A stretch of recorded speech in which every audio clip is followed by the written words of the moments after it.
Right. Let's get right. Let's get right. Let's get right. Let's get right. Let's get right. Let's get right. Let's get right. Let's get right. Let's get right. Let's get right. Let's get it right. You already know what it is, man. It's your boy Dilla T. And this is No Filters. Always appreciate you hitting that like button for me. Subscribing to the channel so you don't miss an episode and sharing this with the world. And of course, family, when you come in, get comfortable. Get you something to eat. Get you something to drink. Get you something to smoke if that's what you do. Because you see the title, fam. What? Let's get into this here. I ain't gonna lie, today is one of them days. I open up Instagram, I open up Threads, and I open up Facebook, and the internet is saying that Gucci Mane got robbed. Not just any rob. They saying my boy lost his wedding ring, his watch, and his artist. When did this turn into a season finale? All right, let me walk y'all through this slowly because the internet don't do context. A few viral Instagram posts started circulating. Then a YouTuber, Seti Nash, drops a video saying Gucci Mane allegedly got robbed for his wedding ring and watch. Cuz got robbed for his wedding ring and his watch. Losing this shit right now. You ain't got no footage of Gucci getting robbed. Stop the cap. Then leave. If I'm lying, leave, bro. You don't have to study. Enjoy your night, brother. I'm not saying what city he got robbed in or nothing like that. Man, listen, bro. Ain't run up on WAP like that. Stop.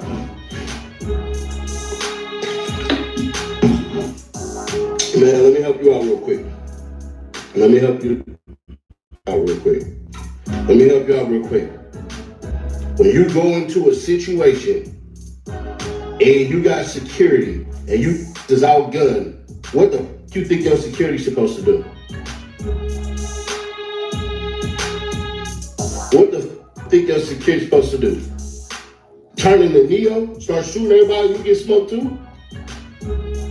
Let me tell you something, bro. Let me tell you something real quick, bro. And this ain't no cap. If you getting robbed, the best thing you can do is try to leave with your life. Now, when you hear Gucci Mane got robbed, that alone sounds crazy. This ain't 2006 Gucci. This is married, disciplined, heavy security, vegan guap. And they saying this happened with security around. How? So according to the internet detectives, they saying Gucci lost his wedding ring and his watch. The wedding ring, that's just not jewelry. That's white business. If that part is true, that ain't regular robbery. That's emotional damage. But listen, before y'all click this, there's no police report, no video footage, no official confirmation. This is straight social media smoke right now. Even Wack 100 had something to say about it when he joined Seti Nash's live and made it seem like it might have been true and there might be some footage circulating. $400 worth of jewelry. Sam, she talking about the video, man. Come on, man. Nah, hell nah, man. Stop, man. Nah. That ain't gonna see the light of day. Yeah, chill out, man. That ain't gonna see the light of day. Daddy, come on, bro. I just need my $500,000. But Sadie, you understand what you're doing Chris in right the building. This is very delicate. What's up, Now, this is where it gets nasty. I see Somehow, you, some way, the internet decides I appreciate to you. I drag Pooh did. I Shiesty in. appreciate that. They started saying Pooh Shiesty fell out with Yeah. Gucci, and they saying he's no longer. It's 10-17, and they saying Yo Gotti took him. And then the craziest version, they saying Pooh Shiesty had something to do with Gucci Mane getting robbed. Now Pooh Shiesty just got home not too long ago, and y'all got him running around Ocean's 11. Ready, Chris, for the ducks. We ready for the this ducks, is why B. rappers hate y'all. And it even got even more spicier when Hernandez Govan, the guy that was acquitted for setting up Young Dog to get murdered, hopped on Instagram and kind of co-signed what everybody was saying. Hey, I don't know who needs to hear this, man, but no, I'm lying. Hey, Gucci Mane, LaFleur. You want to sign 100 from Memphis, Tennessee. to try to antagonize Gotti all because he your wife. Then you dropped him and killed Pooh. And not Gotti done took Pooh Shiesty from him. How I feel to have a nigga man take your wife and your #1 artist. You gotta tighten up, Gucci. All that goofy shit you were doing. Signing 100 from Memphis, Tennessee, you ain't never heard the mixtape. Just signing it, trying to antagonize it. And you know we know about the other little shit that just happened too. And we're gonna run that later on though, Gucci. She real shiesty around here, I see. Hey, y'all pray for Gucci, man, cause this shit just about to break. She crazy. Hey, Gucci. Hey, Gucci LaFleur, you know I grew up around my granddad and young brother. They say when you get married, man, you're supposed to always keep your wedding ring on. Always keep your wedding. Damn, my bad, Gucci. You don't know where yours is. The only that can call me and ask me to take it down is Whack 100. And cause I know Whack Gucci. And the only reason why I do it for Whack, cause I know he'll do it for me. But other than that, it ain't a breed, God and creator that can call me and tell me to do a bitch ass thing. See, the difference between me and these other is you soft and you be scared of a collision. I ain't. So find something else to do, bro. Cause I run this social media. Now this is absolutely diabolical. Let me tell y'all how the internet works. One person makes a post, another page reposted it, 10 blogs steal it, and now it's allegedly confirmed. No sources, no paperwork, just vibes. And now people acting like Gucci Man lost his artist and his jewelry in one night, like this is a Grand Theft Auto server. Let me tell you something, real life don't move that fast. Now let's keep it a buck. Pooh Shiesty was signed in 1017. Pooh Shiesty went to prison, and Pooh Shiesty just got back. Artists change labels all the time. Artists go quiet all the time. That does not mean robbery. But y'all see no Gucci Pooh collab lately, and all of a sudden it's a Netflix documentary. Here's the facts, not vibes, not rumors. Gucci Man is not publicly confirmed being robbed. There's been no police report that is surfaced, and there's no official statement from Gucci or his camp. And Pooh Shiesty has not addressed any robbery claims. So right now, this is all internet rumor energy. So what I'm asking y'all right now is to chill out. Do y'all think there's more to this story? Or do you think the internet just created another fake storyline? Drop a comment, like a video, and keep it locked. And just remember, the internet will rob you before the streets ever do. Supersede indictment, man. This the indictment out the original indictment. So we got indicted twice. So they smacked us with more charges, thinking this shit would break us or make a conspiracy to possess firearms in front of the drug trafficking and violent crime. 3 other solid, whoever see name on a piece of paperwork, bankroll, D-roll, he solid. We kept the G, we traumatized about this shit, man. For real, really went through it. You better watch our mouth when y'all say it. Cause I was facing 20 plus or 20 plus another 20 plus life. Never told it, never folded. All my shit add up. Every page add up. You see 1 through 10 on anything. Stop playing with it. Made for real. You don't know the half of this shit or what's really going on. Yeah, my paperwork 4,000 pages long. I go all day with this shit. You don't know what's really going on. You know what you see on the internet. You content creating that. Dealatofficial. The rumors that gang members on behalf of Pooh Shiesty kidnapped Gucci Mane, robbed him, and then forced him to sign and release Pooh Shiesty out of his record deal is getting worse for Gucci, right? The rumors are heating up. We'll get back to the video shortly, but this video is sponsored by Kalshi. Kalshi is a prediction app where you could place predictions on anything, including the weather, football games. If you're placing predictions on football games this playoff, then you need to know that Kalshi is the only app that allows you to place predictions on things outside of stats. You can place a prediction on whether or not the announcer will say what a catch during a game, or if a bird will fly by on the field. Kalshi gives you more options and more opportunities to win. Use Kalshi when predicting on football games this playoffs. Click the link in my description to download the app and use code FLACO to get $10 when you sign up and place your first deposit. In our last video, we addressed 2 rumors. Pooh Shiesty and Gucci Mane is currently beefing. Pooh Shiesty clicked up with Gucci Mane's op Yo Gotti to get back at Gucci Mane.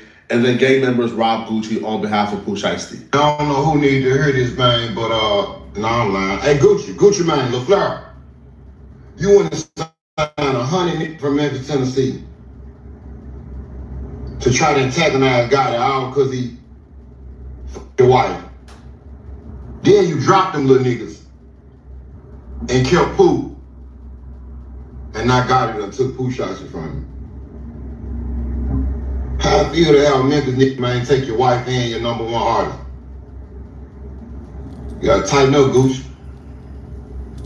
All that goofy shit you were doing. Signing 100 niggas from Memphis, Tennessee, you ain't never heard the mixtape. Just signing the nigga trying to antagonize the nigga. Gucci Mane, that wedding ring, gone. Yeah, they hit him with the Suge Knight, bruh.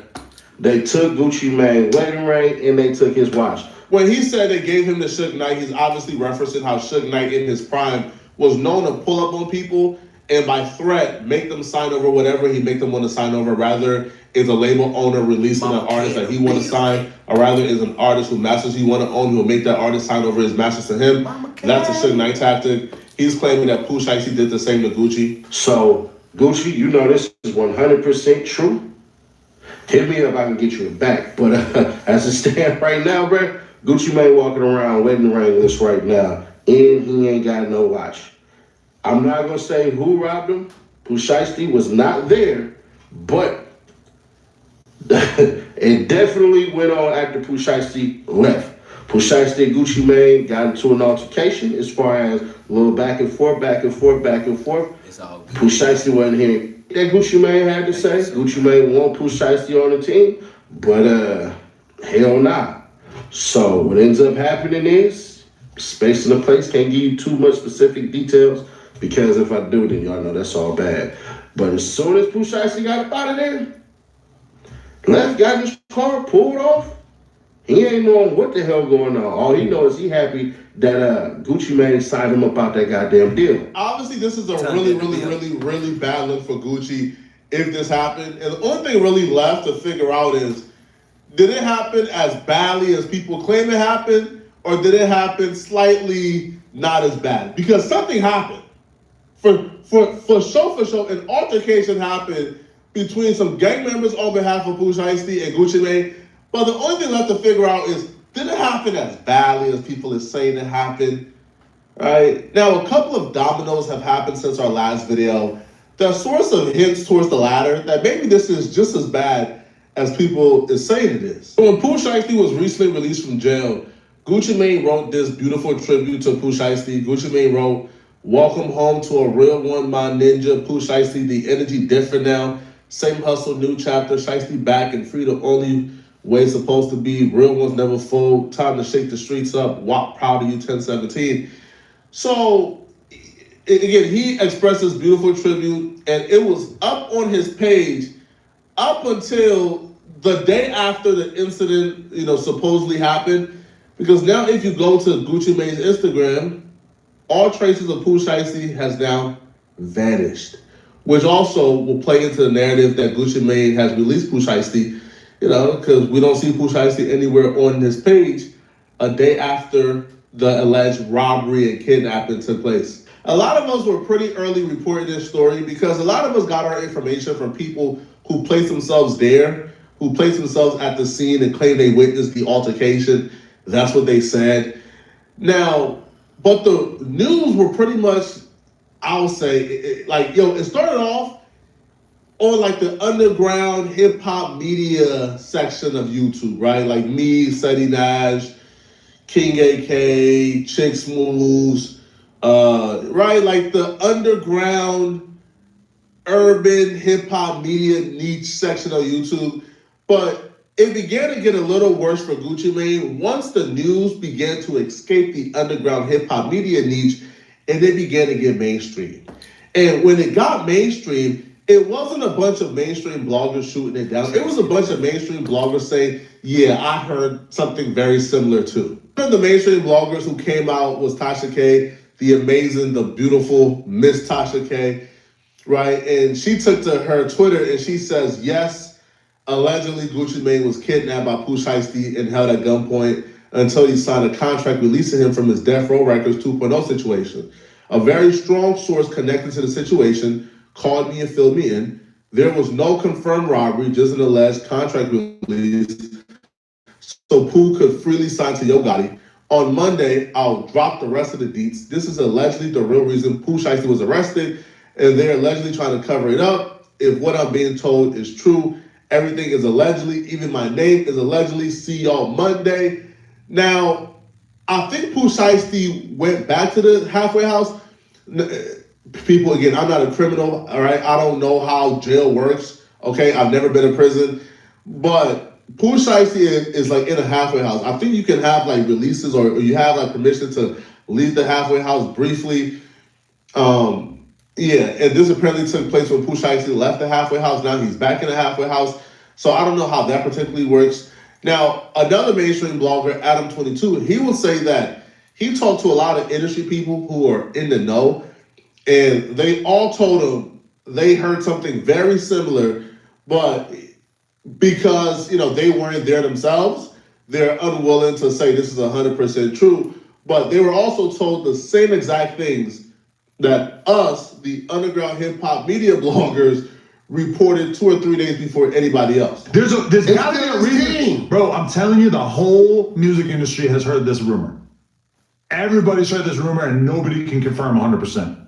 So maybe there is a real sincere effort to keep it low key, but it's not like this is being swept under the rug. And I'm just now starting to see YouTubers make videos about it. Chapo Ross just dropped a video about it. Because people are talking about it. He ain't got what details does he have? I don't know, I didn't watch it. It's like a half hour. But there's crazy rumors going on in the streets. About what? And I feel like people are scared to report on this. It's starting to really trickle out. Don't go there. Pooh Shiesty and Gucci Mane. Oh yeah, he signed Pooh Shiesty before Yes. 5-6 years ago. Okay. Now, I don't want to tell you what I'm about to tell you, but I've had multiple Memphis insiders tap in with me, not Stan G. You ain't had no multiple can go man. I have. And I don't need that either because a lot of other people have been tapping in about it. But the story that's going around that everybody's scared to report on, and this is just a rumor, is that basically Pooh Shiesty and Choppa Gang ran down on Gucci Mane, relieved him of some of his possessions, and basically forced him to sign a contract releasing Pooh Shiesty from 1017, the label. Okay, well, here's the thing on that, right? That's what a lot of people are saying. I'm not saying it's true. I'm just saying a lot of people. No, hold on. I hit a couple industry insiders just to get their thoughts. Like, yo, you think this is true? They all heard the same rumor as me, and they all weren't able to confirm 100%. I don't think y'all understand, bro, like how many people in the industry has heard. Probably almost everybody in the industry has been told, oh yeah, that happened, bro. But nobody is really brave enough to come forward and say, Gucci Mane got robbed and kidnapped, because nobody really want to put their name on this 100%. But like we've all heard the same stories from people who have claimed I was there. We've all heard the same stories. It's been confirmed to almost everybody, but nobody is willing to come forward and say, hey, I'm a mainstream blogger. I think, feel me? Because like it's Gucci Mane we're talking about here, right? And it just seems so outlandish that nobody really wants to believe it, you know? ZELLE is my email. Now, they will continue to discuss. Now, the one thing they got to where I disagree, they started to talk about how they can't see Pooh Shiesty being dumb enough to get out the feds and pull this off. I 100% think Pooh Shiesty will be dumb enough. Bro, any man who is dumb enough as a multi-millionaire to pull off a robbery for some J's and weed, you are somebody who I can 100% see, right, doing a crime to this magnitude after getting released from the feds. 100%. Pooh Shiesty ain't no reformed. Bro, Pooh Shiesty got out and dropped a song called FDL where he's talking about still riding around with Blitz. Bro, Pooh Shiesty ain't this reformed person, bro. Pooh Shiesty is still in the streets doing street stuff. Like that Fat Time ain't teach Pooh Shiesty a goddamn thing about nothing. Okay, so here's the thing, right? It's one thing. If he got a release, then maybe there's some truth to it. Yeah. If he don't got a release, there's no truth to it. But I think it's bullshit because why would Pooh Shiesty's, we haven't heard Gucci Mane mention any of this. And why would Pooh Shiesty's team put that out when this is identical to the same type of case, controlling case he just... You already know what it is, man. You in here with your boy Dilla T and my family. You know this is No Filters. Hit that like button, double tap that screen, subscribe right now, it's free. Become a member today, join the sponsor. And never forget to share this video. Naya, I just put the ZELLE of my email address in the comments. Pay attention. I thank you so much for whatever you want to do. You truly don't understand that it's truly a blessing to even be thought of for your love and your support, for your hard work and earned fruits of your labor. I truly appreciate you. Thank you so much. Did time in the feds on. And I agree. That sounds insane to get out of doing 4 years in the feds and then immediately do something that would basically get you right back in the feds. No, that's not insane. Insane is your team putting that out there. But nobody's putting it out there. This is just somebody had to put it out there. Listen, loose lips sing shit. I've just been hearing about it. I'm guessing that they're probably trying to not have it be out there because nobody wants to see who go back to the feds. We haven't heard Gucci Mane say anything. Would you if you got the shit beat out of you and had all your shit took? That's my point. So that means it would have to come from the Pooh Shiesty side. Listen. Thank you. He's still in the fucking halfway house. I'm in the 40-40 club. That is true. So, like, you get what I'm saying? Like, bro, it gotta be some bullshit. And that's my thing too. Is unless he's that damn stupid. Gucci lives in Miami. Gucci. He lives in Florida. He probably goes to Atlanta a bit, maybe Memphis. I don't know. Like, where would this have taken place? Pooh is in Dallas, right? He's in Dallas. So it's like the only, like, why would they have even been in the same place unless they had arranged a meeting? Here's the thing too. I feel like personally that things have been probably pretty bad with Pooh Shiesty and Gucci Mane for a little while. When you listen to the FDO song that Pooh Shiesty put out, he's shouting out Yo Gotti. How old are you? Anybody who to Gucci Mane, it seems to me, you do not fuck with Yo Gotti. And the Yo Gotti aspect makes this to me all that more believable. Bro, Yo Gotti was literally stalking and hunting Young Dolph down from state to state. Young Dolph got shot in LA by Yo Gotti's people. They were literally following Young Dolph from state to state to state to state to state, trying to get Dolph. Right? So Yo Gotti has expertise in this. Gucci Mane, it seems to me, you do not fuck with Yo Gotti. Like, these lines have been drawn in the sand. That's not like a cool thing. If you're signed to Gucci Mane, you are not showing Yo Gotti love. So that right there stands out to me too.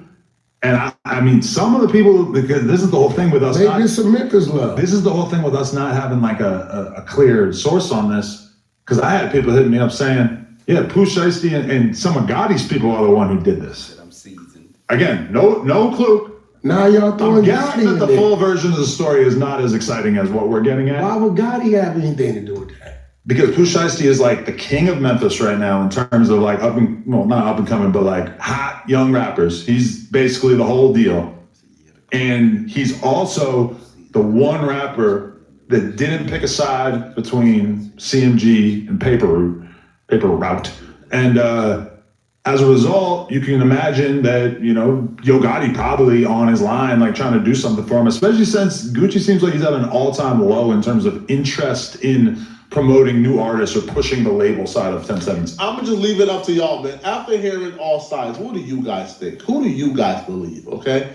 And if you're still watching this video and you want to see another good video, then click on this video right here to find out how this YouTuber career is over after being exposed really badly by Dick Shirley. I'm gonna see you guys in this video here somewhere on my screen. And if you enjoy these videos, liking and subscribing helps, but also sending the hype is how you help push these videos in the algorithm. So if you can afford it, please send a hype to this video. I'm gonna see you guys in the next video. I'm out of here, folks. Peace.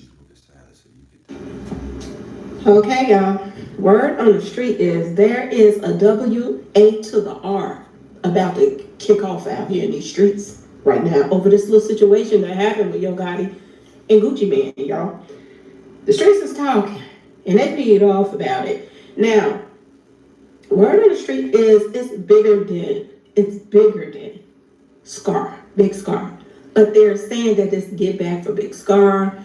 But also, this is what Yo Gotti wanted to do in the first place. Word on the street, y'all. And people are peed off about it. I'm going to say this. When you're trying to do good and trying to stay out the way, that's when you're tested the most. So let's talk about it, y'all. Let's talk about it. Hello and welcome to my channel. Please like, share, and subscribe if you like this video. And thank you all so much for watching.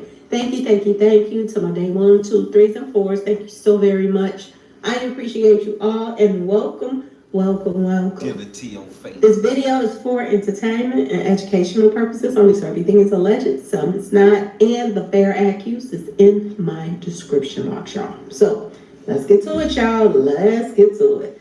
So the streets is heating up over this.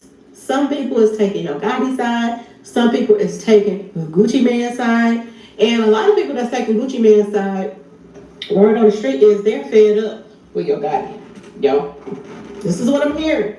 They're saying that, you know, he think he got away with that mess he did to Dolph. And to be honest with y'all, this reminds me so much of what happened to Dolph.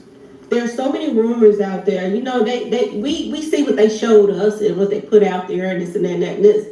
But there were so many rumors about, you know, Dolph was at that cookie shop the night before, that Dolph was taken. Dolph was made to sign papers, to sign over stuff to certain people. This sounds similar to what Gucci Mane just went through just now, y'all. Word on the street. Now, some people are saying there's a lot of different stories coming out. We don't know which one is which is which is which, but we do know there is something going on because Gucci Mane and his wife, Keisha, they have erased all the posts that they put up, you know, welcoming, you know, Pooh Shiesty back and this and that and that. They didn't erase all of that stuff. Like, oh, we done with this one, okay? But I don't know why they're doing this the way that they're doing this. If Gucci Mane was taken, because this is what they're saying, Gucci Mane was taken and forced to sign paperwork to release Pooh Shiesty. I would go by the law. I would go by the law if I was Gucci Mane. I wouldn't let Yo Gotti just pull up and take my artist. If you want to be petty about it, be petty about it. Okay? Call a parole officer, tell them they all just came to my house, threatened me, and made me sign these papers under duress. Those papers that he signed under duress can be thrown out. And that, Pooh Shiesty could still be his artist. He don't have to just let go like that. And that would also get Pooh Shiesty in trouble. He would be going right back to jail. Because he came out on some bullshittica, okay, y'all? He came out the door on bullshittica. Now, I'm going to say this in Gucci Mane's defense, but I really don't care one way or the other with this whole situation, okay? But I'm going to just say this. Because I don't know Gucci Mane like that. I don't know Yo Gotti. You know, the little bit I do know about Yo Gotti, you know, I don't like. But I'm going to say this. If I was Gucci Mane, I would take him to court. And because first of all, this ties whoever robbed him or came to do whatever they did to him, this ties this whole situation to Yo Gotti. So which means that there should be able to be some charges pressed. You can't make somebody sign something. And you can't just take somebody from somebody. Because if that's the case, look at all these people that signed with Empire and all these other record labels that getting the short end of the stick. If that's the case, everybody can be doing all of this. And why ain't they doing it to the white man? I'm just saying, y'all. Why ain't they doing it to the white man? These white men have been making money off of these artists for years and years and years. But then you get black people that, you know, they got their record labels. And now this is how you coming? Why don't they have the same energy for other people that's been collecting off the insurance policies for years? This is the part that I don't understand. Now, in Gucci's defense, the word on the street is this was get back. This is what they're saying. This was get back. On Pooh Shiesty's end, they're saying that the reason why he came the way he came, and I'm gonna just say this from the start, y'all. Anybody named that is Shiesty, you gotta watch out for them, okay? I'm just saying. Who can trust somebody named Shiesty? They're telling you how they are already. They're telling you that they will backstab you and do whatever they gotta do to make it out here. Word on the street is, Yo Gotti offered Pooh Shiesty $10 million to sign with him. And he might not even make his money back off of this guy. And the reason why I say this is because he might go back to jail. If you coming out the door doing this, what else ain't you gonna do out here in these streets? Especially when you think you got some muscle behind you. Okay, y'all? To me, he a crash dummy. He ready to go back to jail for by any means necessary. That's what it's looking like to me. Okay? Now let's get back to Gucci Man and his defense. Because word on the street is this is all Pooh Shiesty is peed off about Big Scar and his funeral and all of the stuff. Now I'm gonna say this, y'all. I don't know what's going on with these funeral homes. I don't know what's wrong with people out here. Okay? It used to be a time that under $10,000 would do a nice funeral. Would put somebody away nicely. What's with this $20,000 funerals and all of this stuff? If your family want to spend that type of money, it should be on them. It should be on them. Now, Keisha, which is Gucci Man's wife, allegedly, you know, she put out receipts saying that Gucci Man gave $20,000 toward the funeral. Okay, but he wanted his chains back, 1017 chains and stuff like that. He wanted it back. Now, Big Scar family members came forward and said, that's a whole lie. I don't know what she's talking about. We only received $10,000 from him. He didn't have to do that. Just because somebody signed an artist, okay, doesn't mean that they obligated to pay for your funerals and all of this other stuff. That's number one. They don't have to do that. If he even gave him $10,000 toward his funeral, that was still good considering all these other, I'm just saying, labels don't do nothing for their artists. They don't pay for nothing. For him to give him $10,000 for the funeral, y'all let me know in the comment section. Was that a good thing that he did that? No. And do you think that the funeral should have been over $10,000? And if it was, that should have been on the family. When you get a record deal, you're supposed to take care of your family with it. Not go out here and buy all these expensive cars and all these big houses and all of these name brand clothes and this and that and that and this. You're supposed to do what you're supposed to do with that money.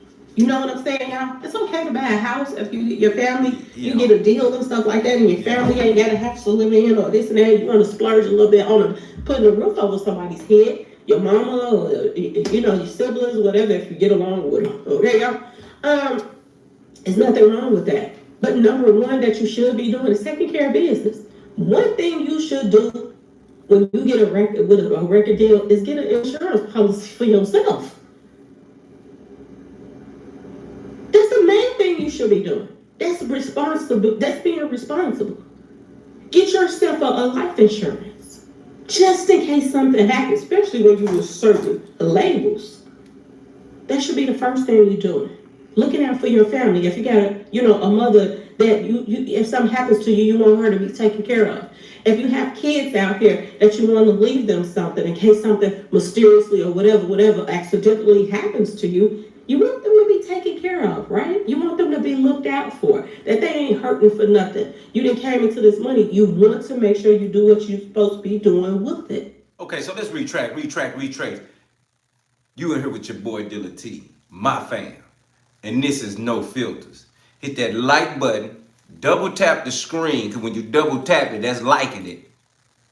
And then there's a subscribe button right there. You just hit that because that's just free. You just take your free hand, free will. If God gave you the activity of your limbs, you can take your arm, your wrist, your hand, which function your knuckles to your finger to the tip, and make your brain say hit the subscribe if you can read. Subscribe. Yeah. And just hit it. Boop. And you in. And then when you do that, we know what a bell look like, don't we? Because that's just an easy thing, because it's right behind. It's like once you just take all that force and that friction and just bop, surprise, it's going to be a bell right behind it saying, oh, God, hit me too. The bell's going to be like, please ring me. Please ring me. So then it's going to make you just have to ring the bell too. You feel me? Yeah. And then it's going to say something. If you know how to read, you're going to have options. But option that I want you to choose and that I need you to choose and that you know you want to choose, even if you don't, you need to. Hit the like, hit the notification bell on all. And you will never miss learning and being saved today because we trying to save life.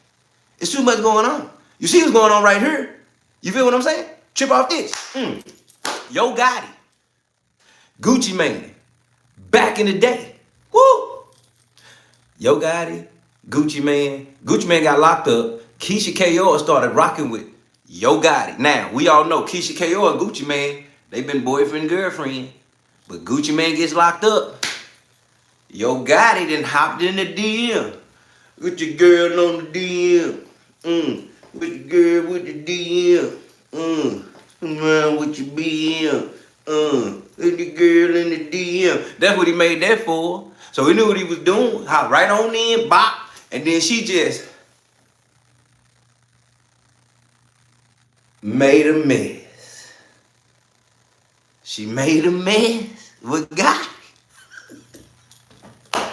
You hear what I said? She made a mess. Yeah.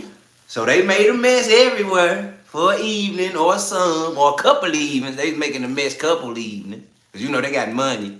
So they probably flew over here, made a mess.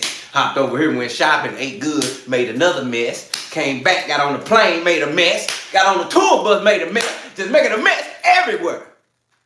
While that man locked up. You understand what I'm saying? Yeah. You know? So then all of a sudden, did all that everywhere. You hear me? Then all of a sudden, Gucci get out. He like, hold on, fam. My girl, so-called fiance, out here making a mess everywhere. Yeah. You know it, don't you? Yeah, made a mess. Then all of a sudden, he heard about it. So Gucci was like, oh, yeah, that's what y'all did? Okay, cool. I'm finna sign every artist from Memphis, Tennessee, so Yo Gotti can't get him. So all of a sudden, he find Big Scar. That's Pooh Shiesty cousin. Bam. He get Pooh Shiesty. Bow. He get, what's Pooh Shiesty partner name? Brr. That boy, big boy, heavy. You know what I'm talking about? He ended up signing with Moneybagg Yo. So all of them get in with Gucci. Fujiano come out of nowhere. That's when it was 10-17 and Gucci had a run of his life. You understand? Yay! I'm trying to think what I was doing then. I had went out to Atlanta and did it. I had a show. What was that I did? I opened up for who was out there? I think Moneybagg had did a situation out there with Authentic Empire. So I had something going on in Atlanta like a weekend. It was like a pool party / bonanza. It was crazy. So I had to perform at that. But that's what I ended up hearing about it because I was down there in Atlanta at the time. So I seen that situation come about. You feel what I'm saying? How that thing grew. But at the end of the day, all of a sudden, Pooh Shiesty and Fujiano gets locked up. Fujiano had that baby mama ain't, she won't let me see my son. Y'all remember that song? Baby mama ain't, she won't let me see my son. I mean, when that came out, the world was going nuts because everybody was saying that every day, right? Pooh Shiesty had his run and Fujiano. So at that time, it was like a Fujiano Pooh Shiesty era. Like how everybody have their reign. Nicki Minaj had her reign. Cash Money Records, No Limit. Remember when Wayne came out? Remember when Drake came out, had his reign, Kendrick? I mean, these people have, it's always an artist that comes out and have their reign, their time. And Pooh Shiesty and Fujiano, it was their time. All of a sudden, Pooh Shiesty and them get locked up. Wow. He get locked up, all of a sudden, Gucci Man out here by himself. He ain't got nobody. He ain't got nobody to turn to, nobody lean wrong. So he just started doing his own music again and just doing what he do, what he normally do. So then all of a sudden, Yo Gotti, Dolph have they beef. You know how that ended. Yo Gotti and Dolph. So then fast forward to the day. Pooh Shiesty gets out of jail, right? When he gets out of jail, he hears word about Big Scar, his cousin, when his cousin passed away, that his family saying that Gucci Man was supposed to pay for the funeral. Found out that Gucci Man didn't pay for the funeral. The man put $10,000 on the funeral. Now, hold up. Anybody putting $10,000 on your deathbed, you better thank God for Jesus. You understand me? Because ain't nobody got to do that. Don't nobody owe you nothing, ain't nothing. You understand? Right, he lost his brother, Big Jew. So the point I'm making is, Big Squad passed away. That man get out. Shout out to Versace 5 with the 249 donation in the super chat. I truly appreciate you. So he gets out. That happens. Big Squad passes away. Pooh Shiesty gets out. And now all of a sudden they saying that Yo Gotti tried to reach out to Pooh Shiesty for a record deal. And in that, they saying that they had to go to Gucci to get him to let him out of his contract. Now think about what's going on. Don't that sound like Suge Knight back then? You understand me? Don't that sound like Suge? Sign a deal with you, and then all of a sudden, Suge Knight back then out of nowhere. That's what that was. So that man said they had to pull up on Gucci like, hey man, let me out this contract. Dude, like, I don't know about all that. So his team got on him and said, Dirt, you gonna let him out the contract or we about to get active. So all of a sudden, they didn't got active. They said they pulled up on that man. And all of a sudden, they told him they took some items up off of him, including his wedding ring. Now, you know, Gucci Mane wedding ring looked like a woman's wedding ring, literally. It's an oval-shaped, big, stupid diamond. Like 3D hanging off his finger. It's so up there, it's hanging off his finger. 3D. And I got some bust down on right now. I'm a gold and diamond guy. But he got straight diamonds. It's like a chandelier on his finger, basically. So they basically, I heard allegedly that the chandelier was taken. And see, it ain't about the story being made up. This is a real thing. It's reasons why they done got on this man. It ain't just no come out the contract. They done got on him about big scar, humiliation. The fact that Pooh Shiesty got out and Gucci Mane didn't even say what's up to him. Didn't even get at him when he got out of jail. And that man sold all records for you. You know they had a problem. You understand what I'm saying? So it's a big difference. I got plenty shades, Ruth. I know when to put them on too. Be ready. So it's a difference when we're talking about that. So you know what I'm saying? So when we're talking about what really happened, I just wanted to give you a recap and a re-understanding of what's really going on here. I brought this up tonight because I wanted you to understand how this is still another element of distraction in what's going on in the world. Because now you're looking at, this is a real thing about real kids out here getting locked up, rappers, and they coming out talking about showing their paperwork, showing who they told on, who they didn't. Making all this like life is just based on getting locked up and who you telling on and if you told or not. Contract signing is truly dirty business nowadays.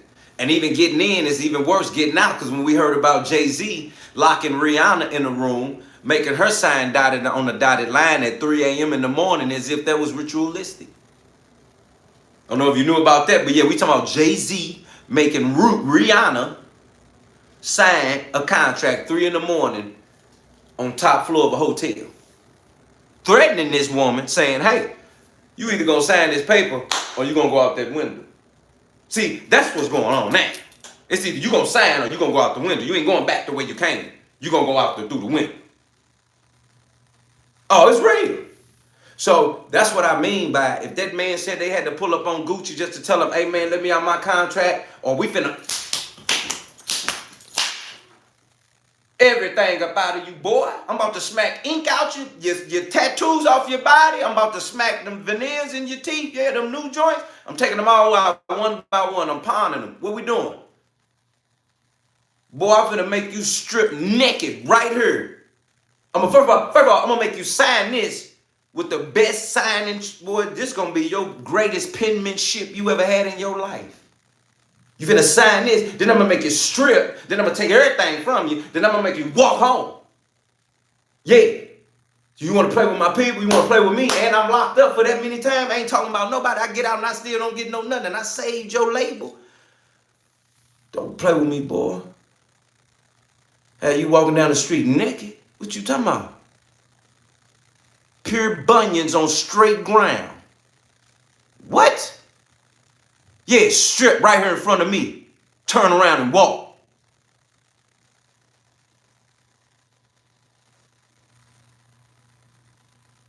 That's better than getting shot in the kneecap. That's better than shaving off toenails. So you got to understand, like, don't play with people out here because you don't know the mind state of people and how they'll do you for real. You understand what I'm saying? Because, yeah, bunions will be crocking and be barking. About time you get where you going, feet going to be busted up. Like you've been running on bricks for hours. Don't play with nobody about these contracts. Don't play with people, boy, about their life. Don't play with them about their money. This is really real. Hit that like button, double tap that screen right now. You better understand what you're doing right now. You in here with your boy Dilla T, No Filters. Bam! Don't forget, we got the raffle coming up at the end of the month. One woman, one man gonna win a hoodie. Your color. Signed by your boy, Dilla T, sponsored by Nene Love Savvy TV in the building. You already know what it is. Don't get it twisted. Just make sure you sign up. Make sure you send your money. $5, $2. $5 for the hoodie, $2 for the t-shirt.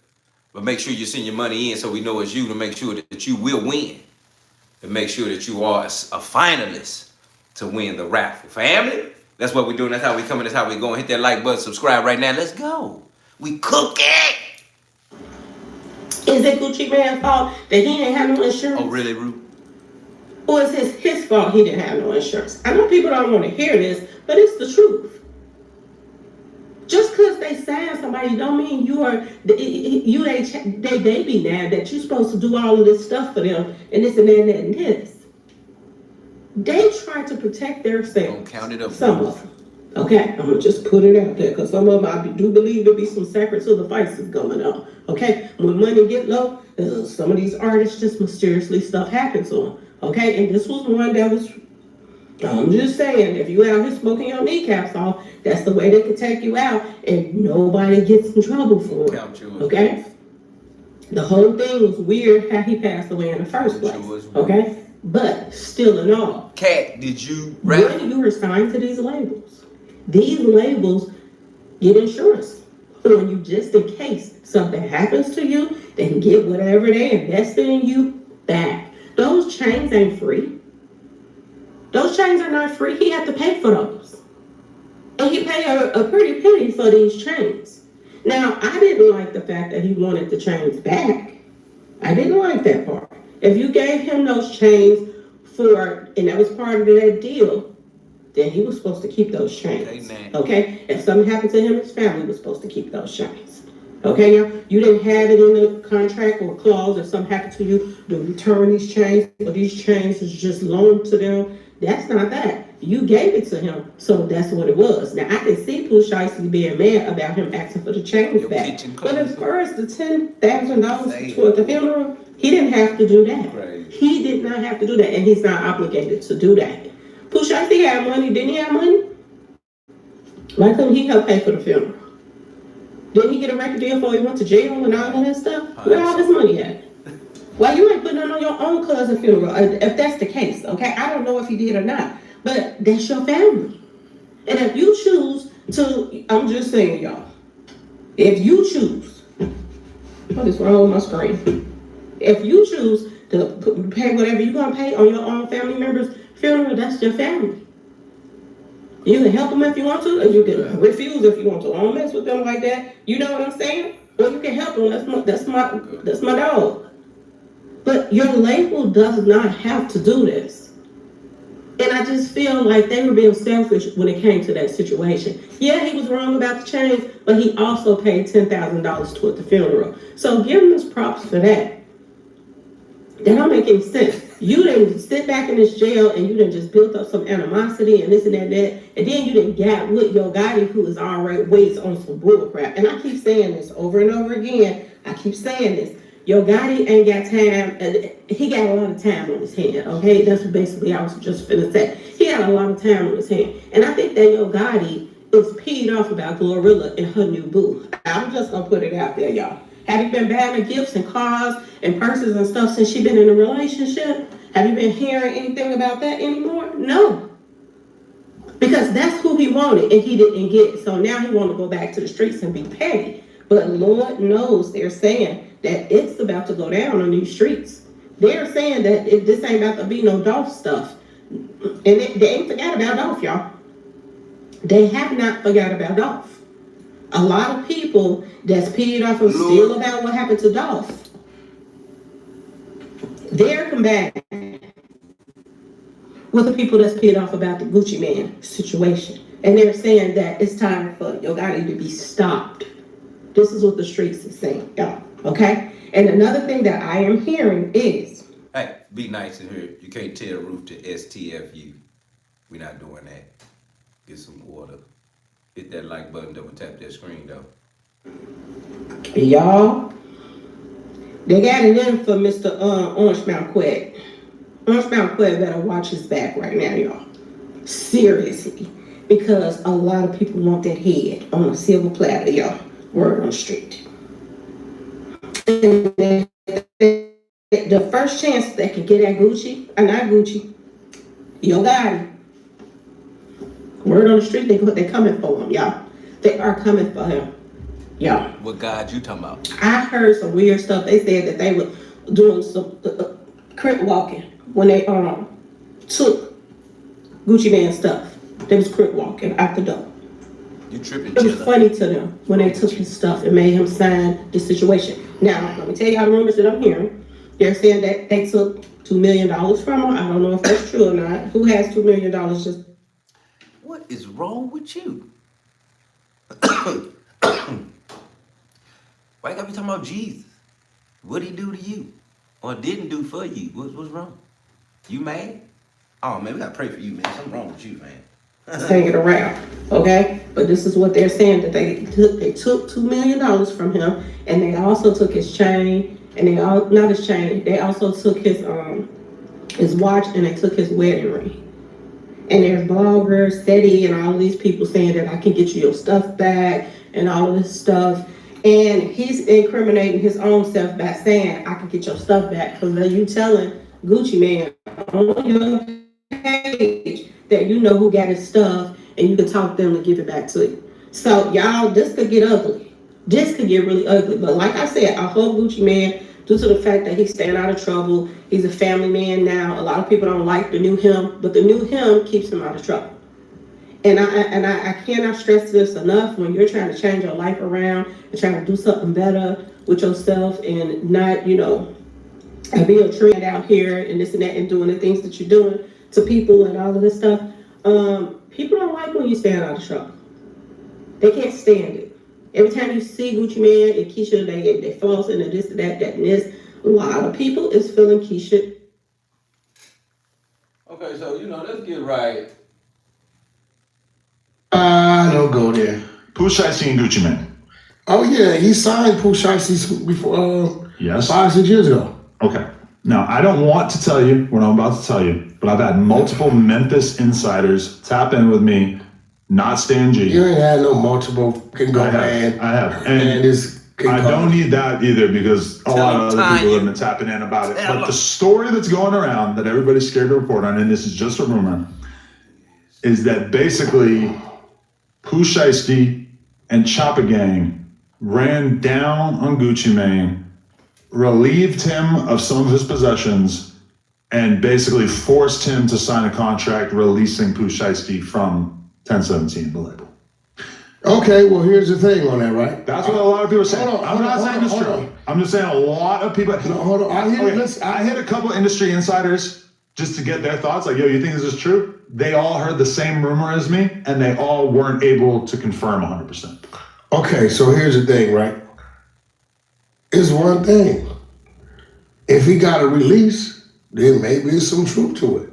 Yeah. If he don't got a release, there's no truth to it. But I think it's bullshit, because why would Pooh Shiesty's, we haven't heard Gucci Man mention any of this, and why would Pooh Shiesty's team put that out when this is identical to the same type of case, controlling case, he just did time in the feds on? And I agree, that sounds insane to get out of doing 4 years in the feds and then immediately do something that would basically get you right back in the feds. No, that's not insane. Insane is your team putting that out there. But nobody's putting it out there.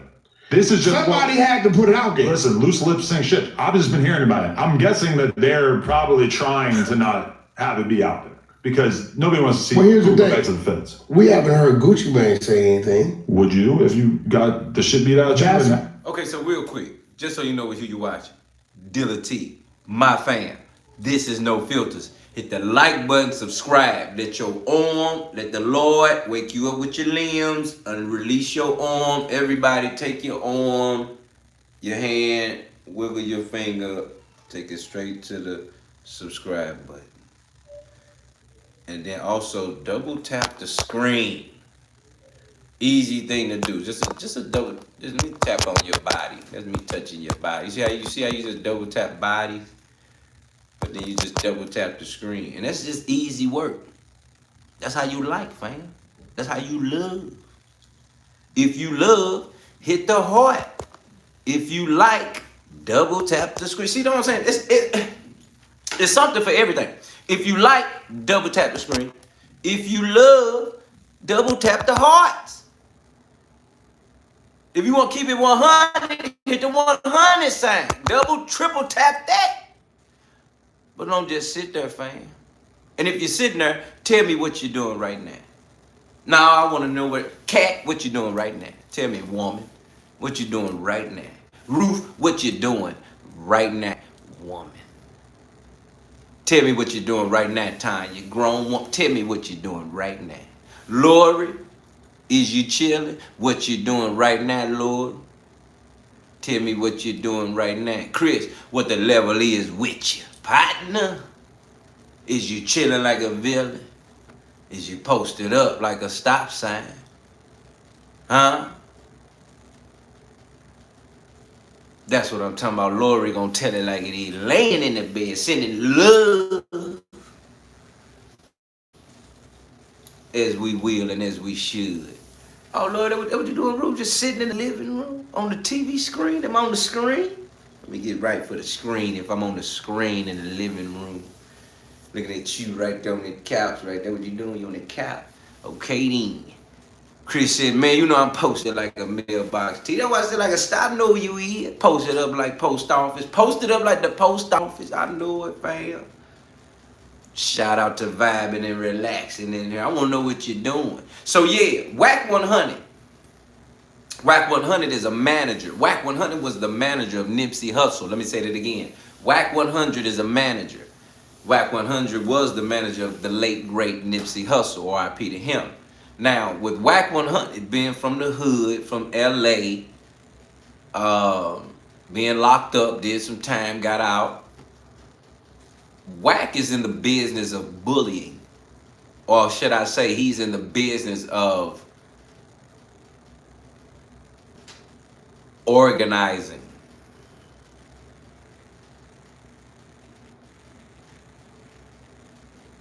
You understand what I'm talking about? So he's in the business of organizing, and this is why he talks a lot, because when some come up, especially about LA, first thing they do is ask Whack 100. Or something about finding out something. Now, I'm going to tell you something real serious about Whack 100, Ruth. Whack 100 knew about the situation with Nipsey Hussle and Lauren London. Have you all ever heard about the Nipsey Hussle, Lauren London situation? I'll wait. Let me know. Yes or no. Type yes or no. Have you heard about Nipsey Hussle and Lauren London situation? Type yes or no. Yep or no. Yay or nay, 1 or 2. Type it now. Because we're going to engage as we do. See, I come in, we listen to what so we can read the headlines. And then we read in between the lines. And then we have to deliver the understanding and the real message that's coming through the false plague of the system of the YouTube. So you need to understand, we read in between that. Okay, so Miss Kim, shout out to you, Miss Kim. Make sure you become a subscriber today. Become a member. Because you somebody, you gonna be family right here. Make sure you do that, because you're gonna learn something even the more. This is how things are going in the way they did it. Understanding this is a real thing about Nipsey and Lauren London. So you need to understand Lauren London was tied in with nothing but who? Diddy. Let me say that again. You know Lauren London was tied in with who? Diddy. That alone right there should tell you what she did to Nipsey. That alone should tell you what was orchestrated for Nipsey. That alone should tell you who was really in control of Lauren London, except for Nipsey. This is a real thing. So when you understand, when people always, a guy pass away and then the woman right there crying, or she acting like, oh my God, he meant everything, but you really don't see her mourn for a long while. See, that one judge lady that was doing the divorce court, I forgot her name. If you know who I'm talking about, Chris, that one lady that was doing the divorce court when she was a judge on TV, and she lost her husband. I think he passed away. She has been so torn that her husband passed because she spoke about the man that he was, the human being that he was. She talks about him so much, about how he was, and being so grateful for him being in her life, that she can't even move on. She can't even move. That's how pure the love and how serious it was. She can't even move on.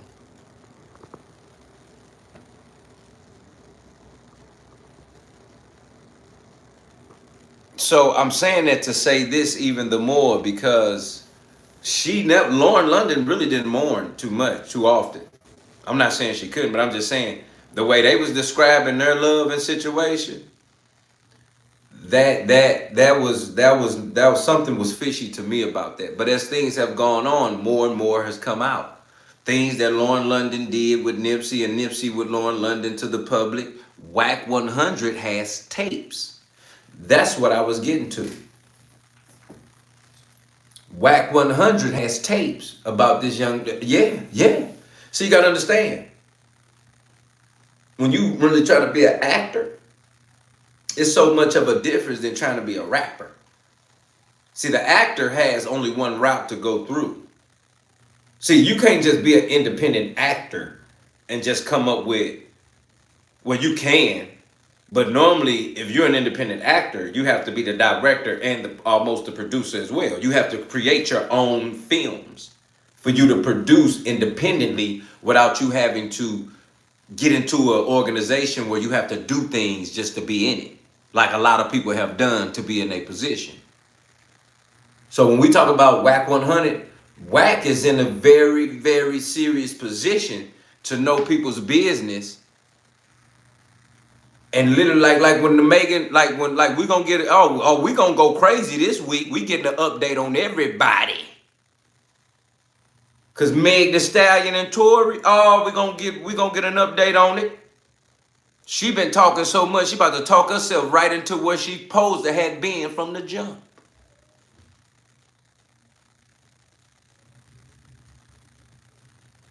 Whack 100 has videos of Lauren London and Nipsey and someone else, and activities that normally you have to engage in to be in their position as an actor.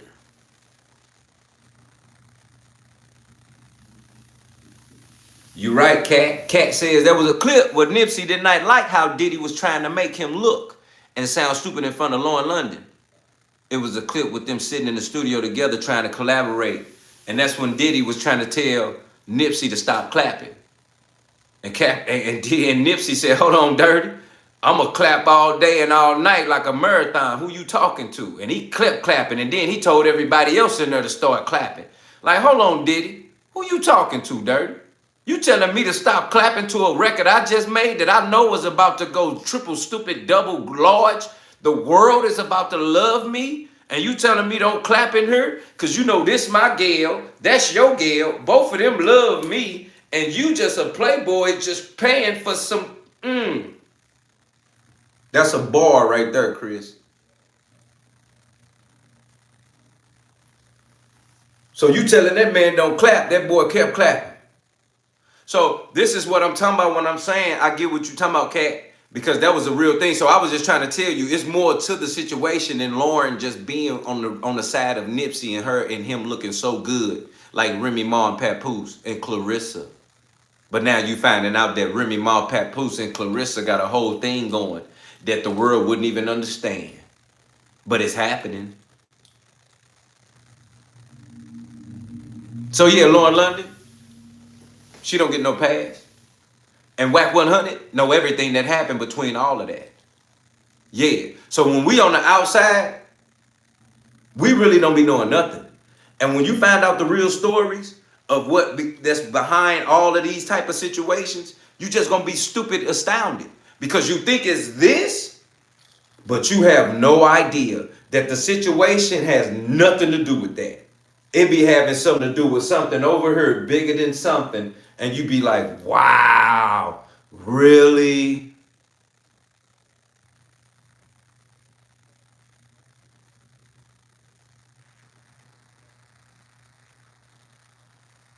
So I'm saying that just to say that's Whack 100 situation. This is Adam 22. Adam 22 was a YouTube guy, but he's connected with the elite in the music world. And he's a YouTube guy. He's a nobody. And let me tell you how they did him. He let a black man have sexual relations with his wife on camera and put it out to the world as if it was nothing. Embarrassing. But that's what he had to do, humiliation, to find himself in the position that he's in.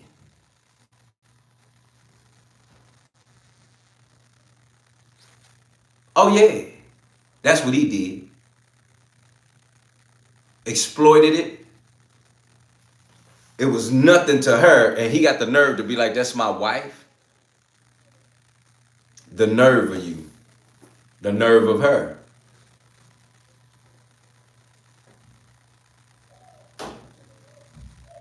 So I just want you to understand what you're looking at so you can understand the deepness about these people and how they're moving. Because moving forward, you really finna understand.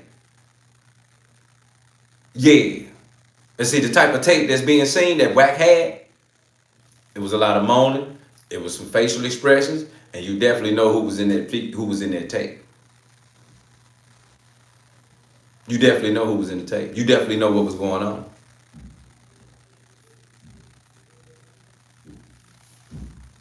Hit that like button, double tap that screen right now. Let's go. We cooking. So that's my point. So that means it would have to come from the Pooh Shiesty side. Listen. He's still in the fucking halfway house. That is true. So, like, you get what I'm saying? Bro, it gotta be some bullshit. And that's my thing too. Unless he's that damn stupid. Gucci lives in Miami. He lives in Florida. He probably goes to Atlanta a bit, maybe Memphis. I don't know. Like, where would this have taken place? Pooh is in Dallas, right? He's in Dallas. So it's like why would they have even been in the same place unless they had arranged a meeting? Here's the thing too. I feel like personally that things have been probably pretty bad with Pooh Shiesty and Gucci Mane for a little while. When you listen to the FDO song that Pooh Shiesty put out, he's shouting out Yo Gotti. Anybody who with Gucci Mane, it seems to me, you do not fuck with Yo Gotti. Like, these lines have been drawn in the sand. That's not like a cool thing. If you're signed to Gucci Mane, you are not showing Yo Gotti love. So something wrong. That right there stands out to me too. And I mean, some of the people, because this is the whole thing with us. They get some Memphis love. This is the whole thing with us not having like a clear source on this. Because I had people hitting me up saying. But see, right there, when he said what he just said, that Pooh Shiesty made a song and showing Yo Gotti all the love and not even shouting out Gucci, ain't got no dealings with him or nothing, but he signed to that man. Whack 100 know what's really going on. He just don't want to say nothing. He know what's going on. That's why when I heard Whack 100 say little stupid stuff like, maybe he just shouting out Memphis. Shut up, stupid. You the main one to be knowing beef or something going on before the world even heard. And you sitting up here talking about some maybe, or you ain't got nobody. See, that's how I know he know what's going on, because when Adam said that he talked to multiple sources about something, saying this, saying that, and Whack was like, you ain't got no multiple sources saying this and saying that. Man ain't gonna talk like that if he don't know what he talking about.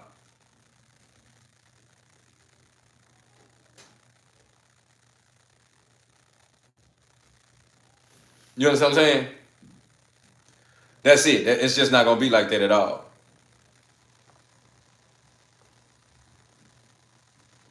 So that's why I say it's a difference when we talking in that manner, because at the end of the day, ain't no way Whack don't know what's going on. Whack know what's going on. He just don't want to put it out there.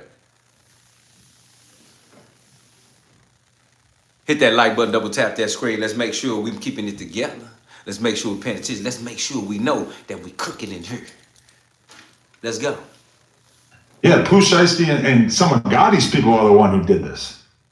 Again, no clue. Now y'all I'm throwing guessing Gotti that in the there. full version of the story is not as exciting as what we're getting at. Why would Gotti have anything to do with that? Because Pooh Shiesty is like the king of Memphis right now in terms of like not up and coming, but like hot young rappers. He's basically the whole deal. And he's also the one rapper that didn't pick a side between hit that like button, double tap that screen, subscribe, don't lose. Paper route. And as a result, you can imagine that, you know, Yo Gotti probably on his line, like trying to do something for him, especially since Gucci seems like he's at an all-time low in terms of interest in promoting new artists or pushing the label side of 1017. Okay, first of all, he dropped everybody besides Pooh and Fujiano. First of all, Gucci did his part, did he not? When he signed him, gave him a bag, gave him the push. Pooh took 3 years from him, did he not? I think 4. Yeah, he went to jail. Prison, yeah. Okay, so now, I'm pretty sure Gucci does good business with doing what he got to do, you know what I mean? Whatever it was contracts he obligated to. But what I'm saying is, maybe they got some internal shit going on, but to say Gucci was robbed and Pooh Shiesty team is talking about it. Yeah. While he's in a halfway house. Wow. And this is super similar to his controlling case. Well, but the case that he caught with the green Lambo was just basically him meeting up with some random ass trapper. It was him what? He met up with some random trapper. A robbery? Pulled out a Draco. Took a robbery. Okay, yeah. Okay. Right? A little somewhat, yeah. But so what I'm saying is, I don't want to believe that Pooh is that damn dumb or his people is that damn stupid to say these things if this happened while this man is in a halfway house and if the so-called victim hasn't spoken. But let's say, if we're just going to believe this hypothetically, let's say he had 5-6 people with him. One of them mentions it to somebody mentions it to somebody else. Like, there's got to be a reason. Bro, I'm telling you, the whole music industry has heard this rumor. Everybody's heard this rumor and nobody can confirm 100%. So maybe there is a real sincere effort to keep it low key, but it's not like this is being swept under the rug. And I'm just now starting to see YouTubers make videos about it. Chapo Ross just dropped a video about it. Because people are talking about it. He ain't got, what details does he have? I don't know, I didn't watch it, it's like a half hour. But either way, I'm just saying that right there makes me feel like maybe we will know something more about this. I'll tell you this. I think Pooh Shiesty knows the new Gucci. He don't know the Gucci we know. If something like that did happen, it's just not smart. Even if you cannot, and you understand this, make somebody sign something under duress, right? You can. No, you can't. Will it be respected in a court of law? That's up for debate. So now what just happened if you did do this? Let's say. Hold on, who was that just said that? Hold on. Let me see. Hold on. We're not watching two grown men gossip. Watch your mouth. I'm a grown man. I don't watch people gossip. The moment I feel like that's different. What we watching is information. This information precedes itself. These are two people that's closer to those people than we are, and we want to know what's the update of the situation. So this is never gossip.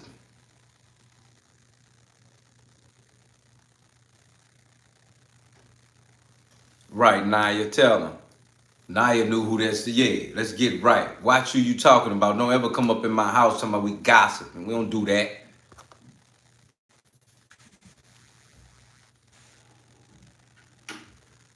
Shout out to RZA. She smoked with Gucci a few times about a decade ago. Shout out to that in Atlanta. There's been a lot of dealings in Atlanta. A lot of things like that. I got a situation coming up in Vegas in March. So it's gonna be real different, but it's so different when you're able to be in the same room with different artists, different situations, but they recognize independence. They recognize a man. They recognize artists. They recognize business. They recognize businessmen.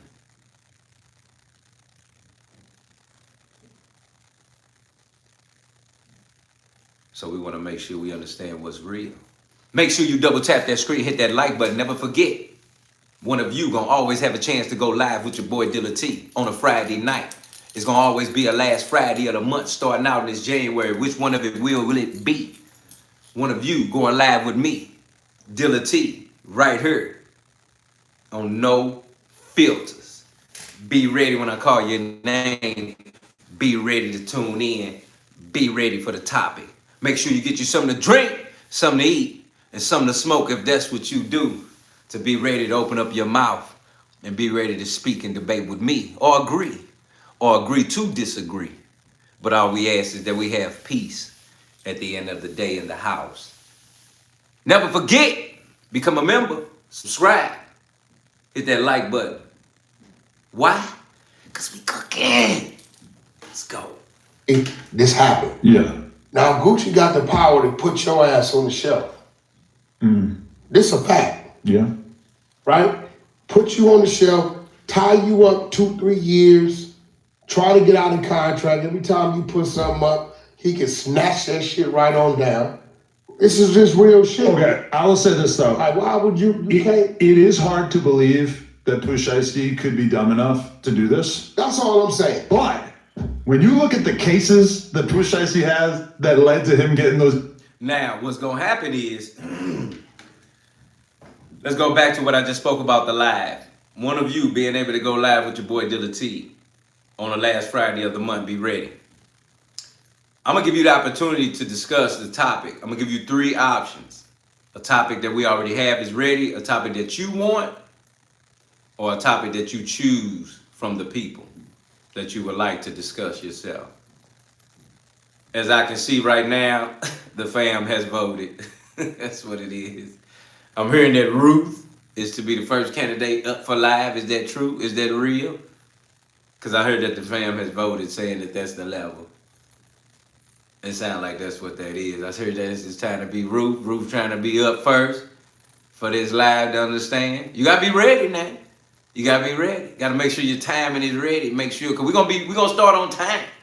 We're going to be ready to start on time. You got to be ready to make sure that's a real thing, to know what's real. We're going to write, I had a list already ready. I got you in, Laura. I got you in, Chris. I got you in, Tanya. Where we at, Cat? Ruth, that's real, Naya. Oh, yeah, Mama Cat, Tone. Everybody in tune. I got the list. So be ready. Because Ruth talk about be ready for her, how she coming. That's a real deal. Naya, be ready. Let's make sure we ready on all of that. And it's gonna be different because because I got a lot of ideas on some things that's already been intact that we've already went over, that I've written down that we're gonna do. So be ready and be prepared when I call on you. You understand? Are you ready for that video? Hit that like button, double tap that screen. Let's go. Years in prison.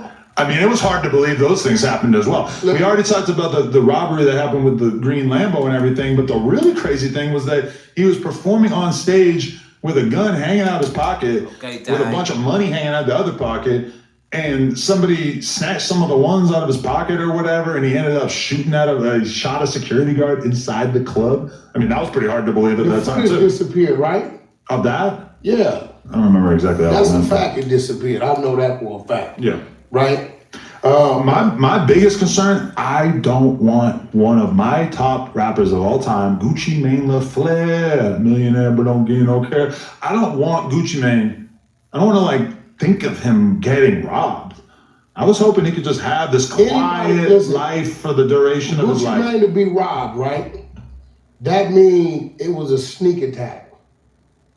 Yeah, because picture me coming here on a Thursday, right? Mm-hmm. Walking into your office. Yeah. And I pull a gun out on you. Yeah. It's a sneak attack. It wasn't like there was some shit was going on. Yeah. Right? So if this had to happen, me knowing Gucci, and I know Gucci. I'm had a tequila. Gucci could have been in the studio somewhere. Hey, yo, bro, we coming through. Let's just say maybe Gucci made arrangements to come to Dallas. Let's say that. Yeah. Pooh's in Dallas, because I'm going to book the studio time. Yeah. We're going to get it in. All right, boo, okay. Hey, Pooh them at the door, let them in. They come in, right? It had to be some shit like that, right? It was like Gucci wouldn't have been anticipating the problem. Yeah. Or it wouldn't have been that easy. So Yeah. you know, at the end of the day, it's like I would hope he didn't do that. You know, it would be the ultimate irony because keep in mind, Gucci Mane was someone who was considered like unsignable back in the day in Atlanta because his reputation of being a jack boy was so strong. He's 65. Everybody knew him for taking shit. That was what everybody knew him for. Wasn't necessarily like a cocaine entrepreneur or whatever, like Jeezy was saying. He was the jug man. He was taking shit. And I mean, when I look at this, I'm kind of like, wow, that would be the ultimate irony if the biggest artist that he signed in the last 10, 15 years ended up going out like that. Again, a motherfucker you didn't open up some doors for. Did a lot for. If this happened, I hope it did. So you're saying I'm Gucci Mane and Pooh Shiesty is AD? Oh, I agree. Snake. No, AD just left though. Yeah, he talks a bunch of shit. I mean, he didn't rob me. I guess that's good. It was good for content. It was nothing. He didn't rob me. I gotta give him that. It was nothing but content. Right? So, man, what's tripping me out, if this shit really happened, we'll know shortly. Because the feds are arresting people for pimping, right? If we heard this rumor, it can't be that long before the feds hear this rumor. And you know how many phones they on. And if them dudes, any of them dudes is talking or made a video or any of that shit, you can't delete it. You know when they want to get it, they're going to get it. It's up there in that cloud somewhere, right? They're going to get it. If there's one person who's never going to tell, that is Gucci Mane, right? Gucci ain't doing no talking about nothing. No. He would never. But who was with Gucci Mane is the thing. That's the question. But that's also kind of part of what makes it interesting is that you never. Thank you, Lori. You see how he talking? He knows. Talking about it's gonna come out in a couple of days, so don't even trip. And see, you gotta understand too. Whack 100 got everybody number. Everybody see him as OG. Everybody see him as check-in. Everybody see him as, you know, if he call you, you good. You can call him, everybody solid, you know, he that guy. And then you got other people that don't give up about none of that. You ain't nothing but another human that's been locked up, now you out, and you know everybody, that's it. See, in my eyes, we all bleed the same. We all walk the same. We all use the bathroom. We all have to eat, drink, and sleep. That means you are not an alien, you are not a mutant, and you are not an Avenger. You are a human being. I don't care what you've done or what you did or what you gonna do. You still human just like me.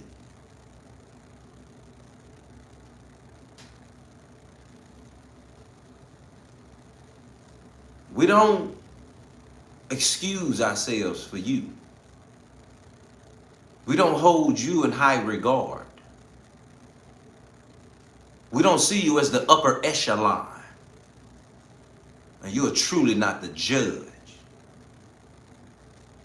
So I think that's the difference with me and the respect that I get.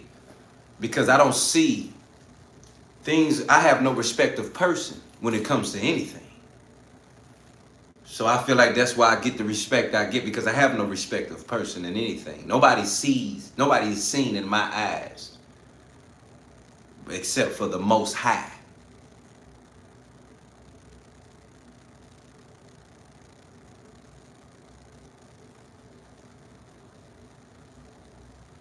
And I'm gonna be real.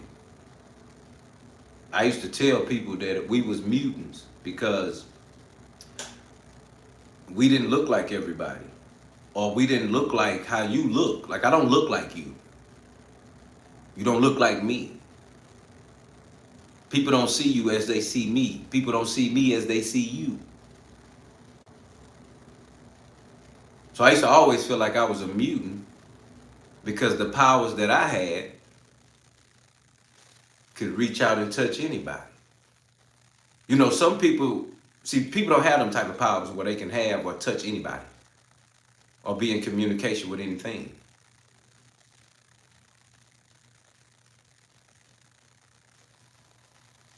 People are limited.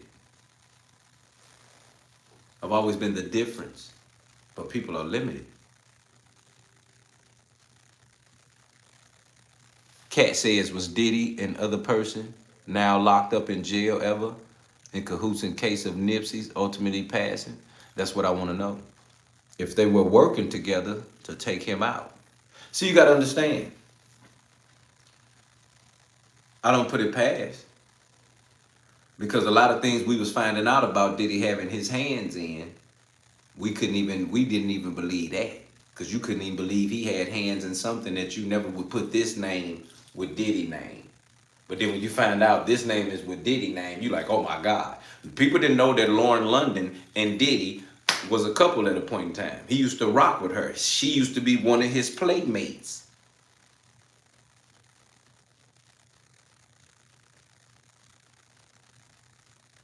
And you got to understand, people like Big U that played a role in situations, he's the name that's coming up when it comes to Nipsey. Because he's the main one had a problem with Nipsey. And then they're saying that he is the one that sent someone to handle Nipsey. And that was based off a situation with DJ Khaled coming to LA. Nipsey told them, Khaled coming to LA, don't touch him. And Big U was telling people, if you come to LA, you got to check in. You're going to have to pay your way. You're going to have to pay to stay, basically. That's what Big U and all of them was doing. Making guys come to LA and pay to stay. Pay to be protected. Pay for somebody not to rob you. When the same person that you don't know telling you to pay for something is sending somebody to still rob you. So he getting paid twice. You paying him for protection, and he going to pay somebody to mess you up, to rob you and kill y'all anyway. So he gonna get your money and gonna get rid of you and take the rest of whatever you got. That's what Big U and them was doing. Making people pay their way to stay in LA when they had a show, when they had anything. And see, I'm from St. Louis. We don't care about none of that. I'm walking the earth free as can be. I don't care where we at. We're not checking in with nobody but the hotel.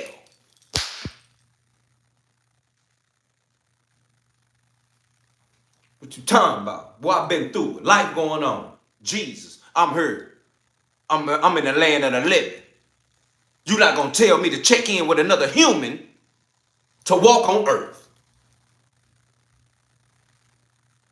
We only checking in with the hotel. We ain't checking in with nothing. Checking in with Airbnb. We ain't checking in with nobody. And if we got to check in, we going to in. That's the only in we doing. Ain't no check. What? What?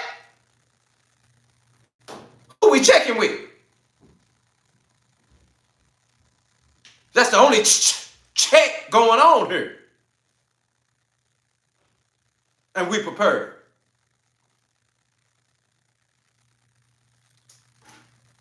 Folk killing me with all that. Tell me you got to check in with somebody about something going on over here. I got a show over here. I got a show over here. I got a show over there. And I got to check in with somebody to tell me something just for me to do what I got to do, my business.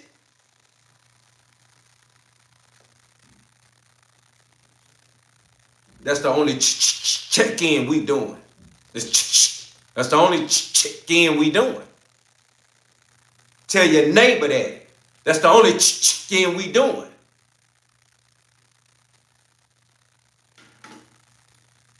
Right. Up in here talking about who finna check with somebody. We ain't checking with nothing but God to make sure that he got us when we pull in. That's the only checking in. We checking we got hammers and heat and enough of these rounds to go around for everybody. We got enough rounds to go around for everybody. That's a boy, Chris. We got enough rounds for everybody to go around since we checking in.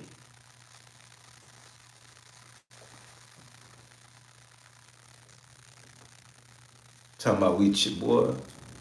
Don't do that. Don't ever say that. Don't never say that again.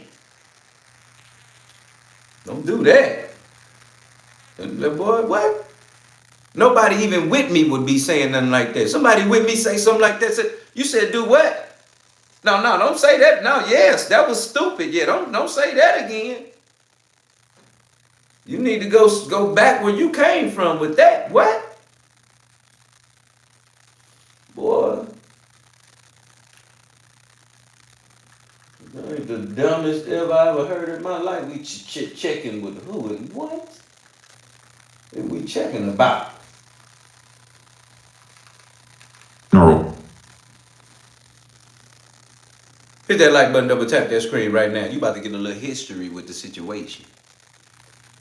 Let's go. Trapmore gang, it has been a crazy few days with rumors circulating that the big dog from Atlanta, Gucci Mane himself, was robbed at gunpoint, okay, by Pooh Shiesty's goons in an apparent Suge Knight style hit to get him out of his recording contract so he could go and sign to Yo Gotti. Now there's rumors going around that Pooh Shiesty and his goons might have robbed Gucci Mane of his wedding ring. There's a picture going around of Gucci Mane apparently showing off that he's still got the wedding ring, but this picture that's been going around that was apparent proof of Gucci Mane not having been robbed and stained for his wedding ring is apparently old. Okay, this picture's doing the rounds today. People saying Gucci showing off that he's still got the wedding ring, but this was quite some time ago. This was 9 days ago, all right? But in this video, what I'm going to do is I'm just going to basically break down just all of the backstory as to why this is happening in a lot more detail, why Gucci Mane might have some issues with Yo Gotti, why Gucci Mane might have ended up having some issues with Pooh Shiesty, and it all is connected, people. So according to Memphis native Stan G, all right, similar to how Yo Gotti and Young Dolph had to kind of carve Memphis into two by signing different artists on different sides of this gang/rap feud that was going on, apparently Gucci Mane actually did the same thing in a war with Yo Gotti. And basically, Stan G is explaining in this No Jumper interview that he believes Gucci Mane is actually using war tactics in his beef with Yo Gotti. It's Stan G, Whack 100s. Stan G is from Memphis and knows Memphis street politics. He says Gucci Mane is using war tactics on Yo Gotti. Why you think Gucci dropped the whole label? You think he ain't sitting back waiting on Shiesty and Fujiano? So you don't think there were war tactics? What Gucci was doing, locking down Atlanta, signing everybody in Atlanta when he got into it with Jesus, locking that city down, got into it with Gotti, signed the whole Memphis. Now they can't mess with him. Sound like 9 artists from Memphis. Everybody he dropped was a Memphis artist. It was about that girl, bro.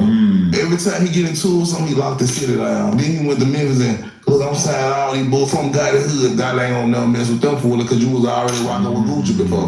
War tactics get real in the South too. This is So he's saying that Gucci may be doing them war tactics and it might have caught up with him. Now, as we discussed in the last video that I kind of broke down some of this stuff, basically, according to Gucci Mane, right, his beef with Yo Gotti was a pretty petty back and forth over release dates for mixtapes way back. Gucci Mane's label's called 1017. He loves to release tapes on November the 17th. That's 1017 on the calendar if you are of not a high reading comprehension level.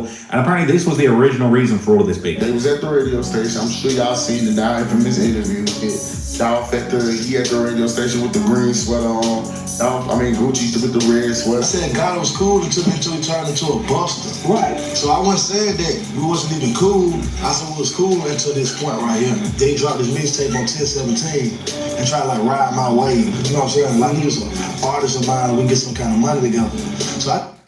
So he said that Gucci basically said, look, Yo Gotti was trying to ride my wave, all right? He was trying to basically, you know, get on board with what I had going on with my release date and my artists and all my 1017 business. That's what he said. That's how he felt about it. But apparently, okay, the real reason for the feud, as Gotti would apparently later confirm, was that really it was all because he had smashed Gucci's wife. Like, you know what I'm saying? Because, you know, when you consider somebody a partner, to me, that's the way I hit him up, like, what's up with you, homie? Like, what you mean, what's up?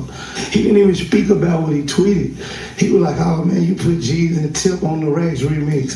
Yeah, that was a year. Man, you and Holmes been in the same city 28 years and you just not realizing that. Then he went to jail. You said it didn't Keisha Dior. Nah, then they were like, to me, I still felt like he was cool because like, then he got on the radio and said something. That's when they were like, okay, all across the line, like it's, you know what I mean? It'll never be like we cool no more. Now I'm gonna go bang his girl. I had already done that. Oh, okay. You banged your partner's girl? Damn, God. Yeah, my friend, man. I ain't know, like, you know, like you love and all that. Yeah, I got you. You know, I'm thinking it ain't nothing like where they like to get married or nothing like that. Like. So look, he apparently messed around with Gucci. Because you got to understand, down there in Memphis, it's different. See, in Memphis, they look at pimping as pimping. Pimping been pimping, and pimping gonna stay pimping because pimping is only pimping. Okay? That's Memphis. I don't know if you know that or not, but if you knew, then you know. Yeah. So look, man, you gotta understand, man, down there. See, that's why I got it. Like, hold on, man. I ain't know that was your wife. You know, I just thought that was a little baby, man. I just thought that was a little something to play with. I ain't know that was that, fam. But you know, pimping ain't easy. But fam, I thought we was partners. Like, why you coming at me? And you got locked up. Your chick chose to explore her royal oats. Yeah. So how you man? See, I don't get that. I don't get that. I don't get that. I don't get that. I don't get that. I don't get that. Yeah, Lori, I don't get that. If your chick step out on you, boy, and you finna go beat the dude up, oh man, you crazy. You what? You finna go beat him up? What you beat him up for? Have you not no control over this woman? Have you not no control over that monkey? That Kit Kat?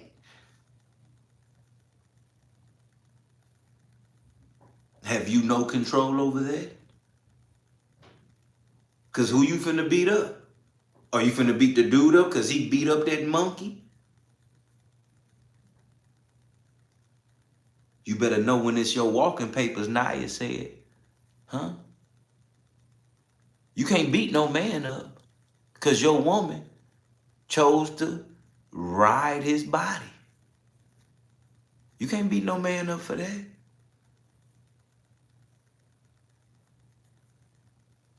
Keisha K. had relations with Yo Gotti while Gucci Mane was locked up, and the world knew about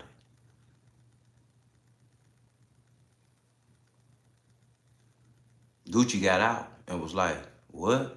Now, don't get me wrong. You ain't got to be cool with him, but you can't beef with him either because you chose to stay with her after that happened, knowing that happened. Now, one, Keisha K. stayed with you and started to make money for the label while you was locked up. So she cheated on you while you was locked up, and y'all wasn't even married yet. I think y'all was just boyfriend, girlfriend, or fiancés. I don't know. But they was a unit. He got locked up, she stayed out, did something with Yo Gotti, and then she started making money for the label. Started doing pop-ups at clubs. She just started put the Keisha K. brand out. She just started doing all type of stuff, and money was being made.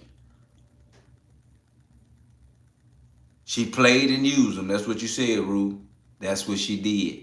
And Gucci got out, and that boy looked like new money off of what she did. And they got married. And now they saying that Keisha K.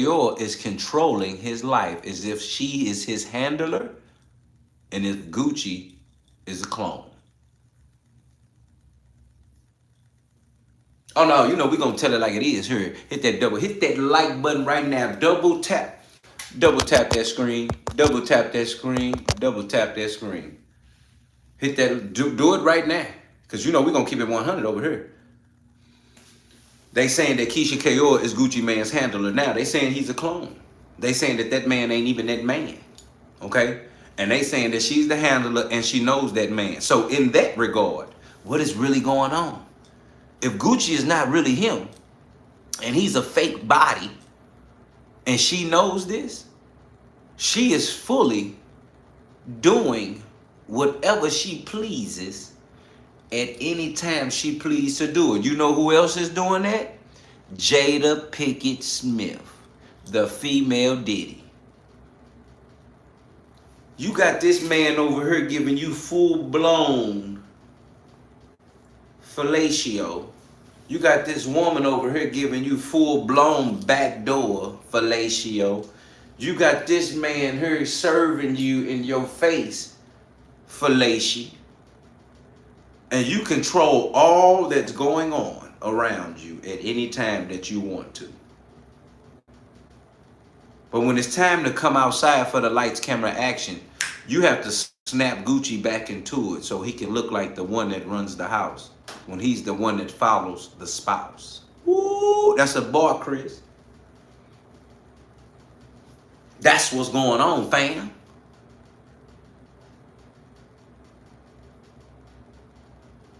And see, Keisha K.O. been down for a long time. So you got to understand, ain't nothing new about what she knows. Everything that she's done, she's learned from Gucci. Control, manipulation, slavery, how to keep an artist, how to break an artist.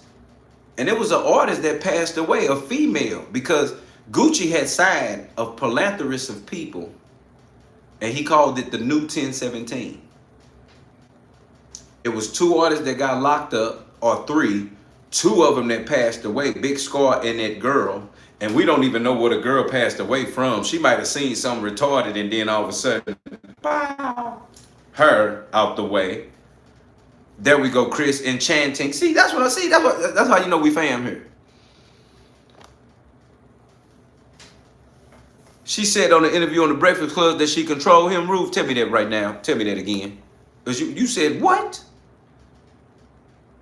Chi-Town in the building, Kathy in the building. Hey, Kathy, I appreciate you pulling up. I really appreciate whatever you got going. Get you something to eat and drink, something to smoke. If that's what you do, get comfortable.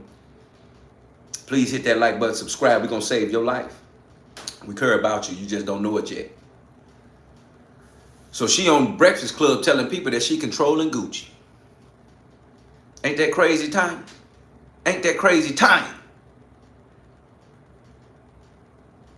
Talking about she control Gucci. And on there laughing about it probably. You see what I'm saying, fam? Come on now, what we doing? And now we talking about that boy Pooh Shiesty just got out and somebody was robbed. How you know Pooh Shiesty and Keisha K.O. ain't cutting it up? Man can't even eat McDonald's. Is that right, Naya? Say that boy can't even eat breakfast. What? He can't do. The boy can't even eat on, oh no, we gonna find that. That boy can't even eat fast food because of what's going on with his life. Is you crazy? Is you crazy? Man can't eat fast food. Man don't let the man eat no, man gotta eat bananas, juice. Man gotta drink milk, can't drink liquor. He gotta drink milk. It's protein shakes every day. Wow. He on a diet by his wife. Lord Jesus. What kind of life? See, don't get me wrong. If your wife want to make sure you're good, if your lady want to make sure that you eat right and you're good, that's different than being controlled, than being a handler. See, you being my handler, that's different. Because now this ain't a relationship. This is slavery. And if Gucci is being a slave right now to his wife, which is Keisha K.O., she going to have some explaining to do within coming time because somebody's going to find out. I don't care how this being played right now. If she is handling him, he is a slave to his own building, his own label, his own company. She get that boy meds and everything. Think about that. He must got to be cloned up. Because why that boy got out of jail, he was slimmed down as if he was working out. Now the man got to take medicine. But you telling me he ain't eating fast food? But why he taking medicine? I'm going to look for the interview. I appreciate you reminding me too. What's her name? Keisha K.O. What's the girl name? Keisha K.O. Ain't that? I ain't gonna lie. I used to think she was a bad. I ain't lie. I used to think she was the. Well, I used to be like, ooh, she bad. I used to be like, ooh, dime piece. And then they started talking about the girl kids ain't even hers. Then they talking about she ain't got no belly button. Then they was talking about how her body faker than fire. I said, what? But when I first seen her, I was like, sweet Jesus, who made her? It was crazy. But then you start hearing all of that. I said, oh no, oh no, oh no, we not doing that. I said, oh no, we not doing that. We not doing that, fam, because even when you see her, and then what else is funny is they had a conversation about schizophrenia. So that's them telling. They had a conversation about schizophrenia. Are we ready to see the interview? Let me know. Press 1 if we ready to see the interview, because this is just out of hand right now. They had a whole conversation about schizophrenia, fam. And I said, wait a, how in the heck? I said, how? Are we ready to see it? Press 1 if we ready to see it, because I can't even believe this. This is really real.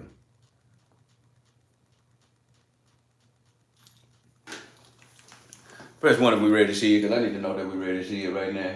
Because I can't even believe they thought we didn't know what was going on in the world. They must have thought we was going crazy. Let's go. We cooking. Hold up. Every day I wake up, wake your ass up. The Breakfast Club. Y'all finished or y'all done? Morning, everybody. It's DJ NV, Just Hilarious, Charlamagne the Guy. We are the Breakfast Club. Lola Rose is here as well. We got a special guest in the building. Yes, indeed. We got Gucci Mane and his wife Tasha K. Hi, guys. Welcome. Hey. How y'all feeling? Y'all look amazing. Thank you. New book out episodes. Yes. Man, I thoroughly enjoyed your book, Gucci, man. Because, you know, we give people props when we were younger for being real. A lot of things that we say is real is like when somebody gangster, or somebody, you know, we call them tough. But to me, the most realest thing you can do as you get older is just be vulnerable. You know what I mean? And go on a journey of healing and share that journey with people. And you definitely did that in this book. Thank you. I appreciate that. I always see you talking about mental health. I've been listening to y'all. And you always championing mental health. You know what I'm saying? So that's I said, make sure y'all get that book to Charlamagne before I come up there. Absolutely. Because I knew you was going to read it. Absolutely. Yeah, so what got you to the point where you said this is the time to share the story? Because most people will say, like, you know, I don't want to share that story. It might be embarrassing. It might make me look this way, but you were open and completely open about it. What got you to that point where it was like, this is the time? I think when I had an episode in like 2019 or 2020, COVID. Around COVID, and that was just like after that, I was like, man, I got to really just hold myself accountable and take care of my health. I don't never want to have an episode again. I'm like, I'm gonna see a therapist. If I had to take medicine, I kind of like threw the towel in, like, you know, what I need to do to get better. I just didn't never want to have that happen again. And then my wife was pregnant with my little boy, and I'm like, I don't want to raise a family, and then my mental health gone. What if I have an episode I can't come back from? You know what I'm saying? So I just like starting to do the work and like started seeking the help. And Keisha, I'm glad you're here. Yeah. Because we always have conversations about the people who have to deal with the individuals with the mental health issues. It feels like nobody ever speaks to y'all. It's tough. What made you not run? Because you could have ran. You could have been like, I'm out. Nah, this ain't for me. But you stood 10 toes down and said, I'm going. I experienced him going through episodes before we were married. And I was like, man, somebody got to help this guy. It was really, really bad. It's really sad because you're seeing someone you don't know. They're saying things to you that are disrespectful, so mean. And you have to just like, but I'm not talking to Gucci. Who is this person? Right. So I felt like if I left, he wouldn't have been the same. He needed someone to help him. And then when we were supposed to get married, someone said to me, you know, you're going to have to deal with this through your marriage, right? And I'm like, I'm cool with it. I'm going to fix him, you know. How heavy was that for you, though? Because the fixing isn't like an overnight thing. No. I saw Gucci, you did Big Facts, and you were talking about how one time you said to him, I should record this so that you can see, because he wouldn't even remember some of the things he was doing, but it would like, you'd be like, oh my God, like what's happening right now? Yeah. How heavy was it in the process of trying to help him get better? There was one point I had to just go on my knees and pray because it's like, he's like, I don't like you. I mean, the things he would say are really, really bad. And I just have to like take a deep breath. Like I said, I'm not talking to you right now. You want to sit here and be crazy alone? I'm not going to allow you to be crazy alone. Yeah. So like I have to like set a plan up. Like at one point I called his attorney. I called some bodyguards and I just planned a whole kidnap, and we kidnapped him and took him to the hospital because we could not get him to the hospital. And he was trying to fight them and everything, but it was 6 of them. He couldn't handle it. And we threw him in the car. He would try to jump out the car. So we put him in the center of the car, you know? And that was like his last episode. That's a 5150, right? That's what they call it? When you go to the Yeah, but they try to do things where he could sign himself out, and I'm like, he's not signing. Like I'm stern with them. He's not signing himself out. I'm his wife, and I'm his power of attorney. He ain't going nowhere. Like I have to be strict. It's kind of like you have to go in mother mode, you know, and put your foot down. Were you ever scared? I was never scared he would hurt me. People were scared for me, but it's a scary moment. Yeah. Because I asked her that, was she scared? She's like, I'm not scared of you. I tell them all the time during that, I'm not scared of you, so we gonna figure this out. Like I have to get gangster with him because and I'm like, all right, we gonna see. Yeah. Let's do this, you know? In the Ice Cream Fever Dreams chapter, Gucci, you said that you said when you need help, the only person you can rely on is yourself. Yes. Why did you feel that way in that moment? Because that's how I felt, especially with like, you really the only person you can do. Like you got to do the work yourself. You know what I'm saying? If you want to like really get better, people can want it for you, but you still got to want it more than they do. You know what I'm saying? You got to want it. You got to do the work. You got to live with it. You know what I'm saying? So that's probably why I said that. The reason I asked is because you start the book off talking about Big Scar. And you know, you and Keisha definitely helped Big Scar in that moment when he was having an episode. Yes. I mean, you did help someone. Nah, I was trying my best to save Scar. Great conversation in the chat right now about fixing the man. Great conversation about hearing Kior taking control of a situation. Now, I'm gonna be real with you all. Two things. One, for people that understand mental health, or even if you never really had like a family member that was losing their mind, or a family member that you knew who they were, but then mentally they started to become a different person. What it takes to save them is some of the things that Keisha K is saying. What it takes to save them is you literally having to take all of the brutality that they're saying to you because they're not really being their self. See, I'm telling you this because I know about it. This is a real thing. When somebody mentally is really not their self anymore and they in a different place here, okay? Because everything we do in life starts with our mind. And if our mind is not right, then our actions won't be right. If our mind is right, our actions can be right. But I'm saying this to understand. Shout out to Pink in the building. Hit that like button, subscribe. I want you to understand this why I'm saying it, because the things that she's saying right now, I've experienced to have to do. When you say, I'm gonna get power of attorney, you have to do that because that person cannot make decisions for themselves anymore. So you have to make the decisions for them. And in that case, you have to find themselves making sure that they wake up and they do exactly everything that we do every day by our own, every time, which is take care of yourself. Wake up, take care of yourself, make sure you eat, make sure you take your medicine, make sure all of that. Those are the things that really have to happen because this person is not in a state that they want to do it for themselves anymore. So all of what she just said is real. Even up until the point when you say,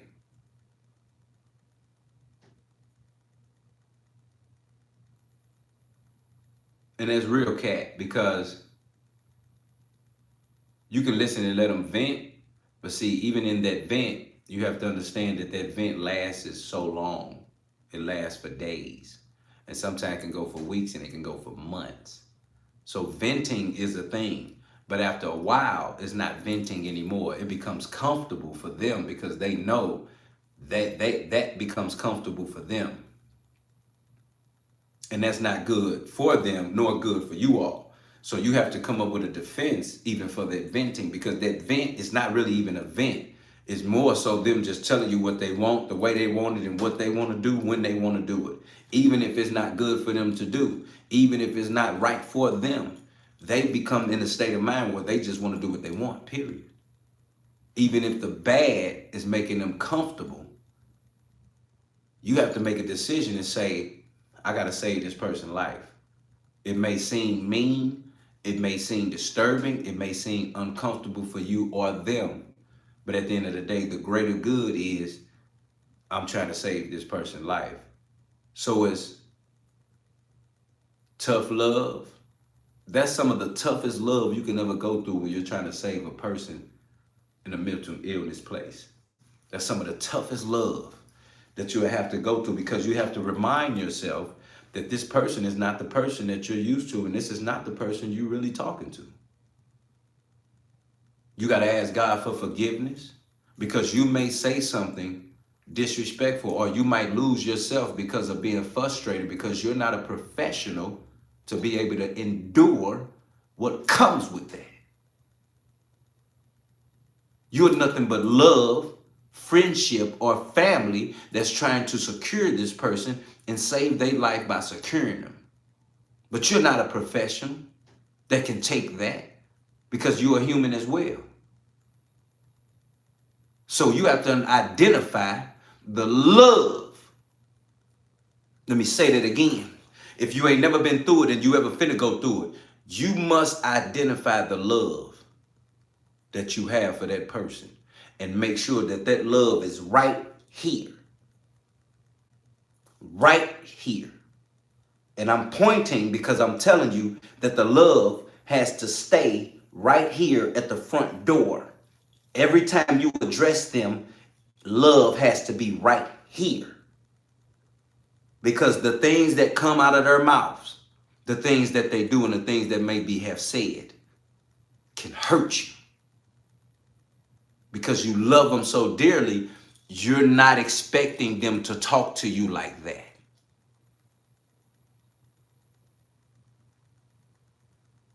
So because we're not professionals that can take that or know how to handle that from our loved ones, we have to pray, Lord, give us strength, God. Remind us of the love we have for this person and while we're trying to save their life. Hit that like button, double tap that screen, subscribe. I had to identify that because the things Tasha K did was good for him, and then other things is different. See, we don't want to confuse a handler from a wife that's taking care of trying to save her man. Because you don't know the stuff Gucci said to her or has done, has continued to do, has been doing, or even those things. She could have, you right, she could have divorced, took half of the millions and went on about her business and left that man to rot to whoever gonna deal with him in any insane asylum, nursing home, whatever you want to call it.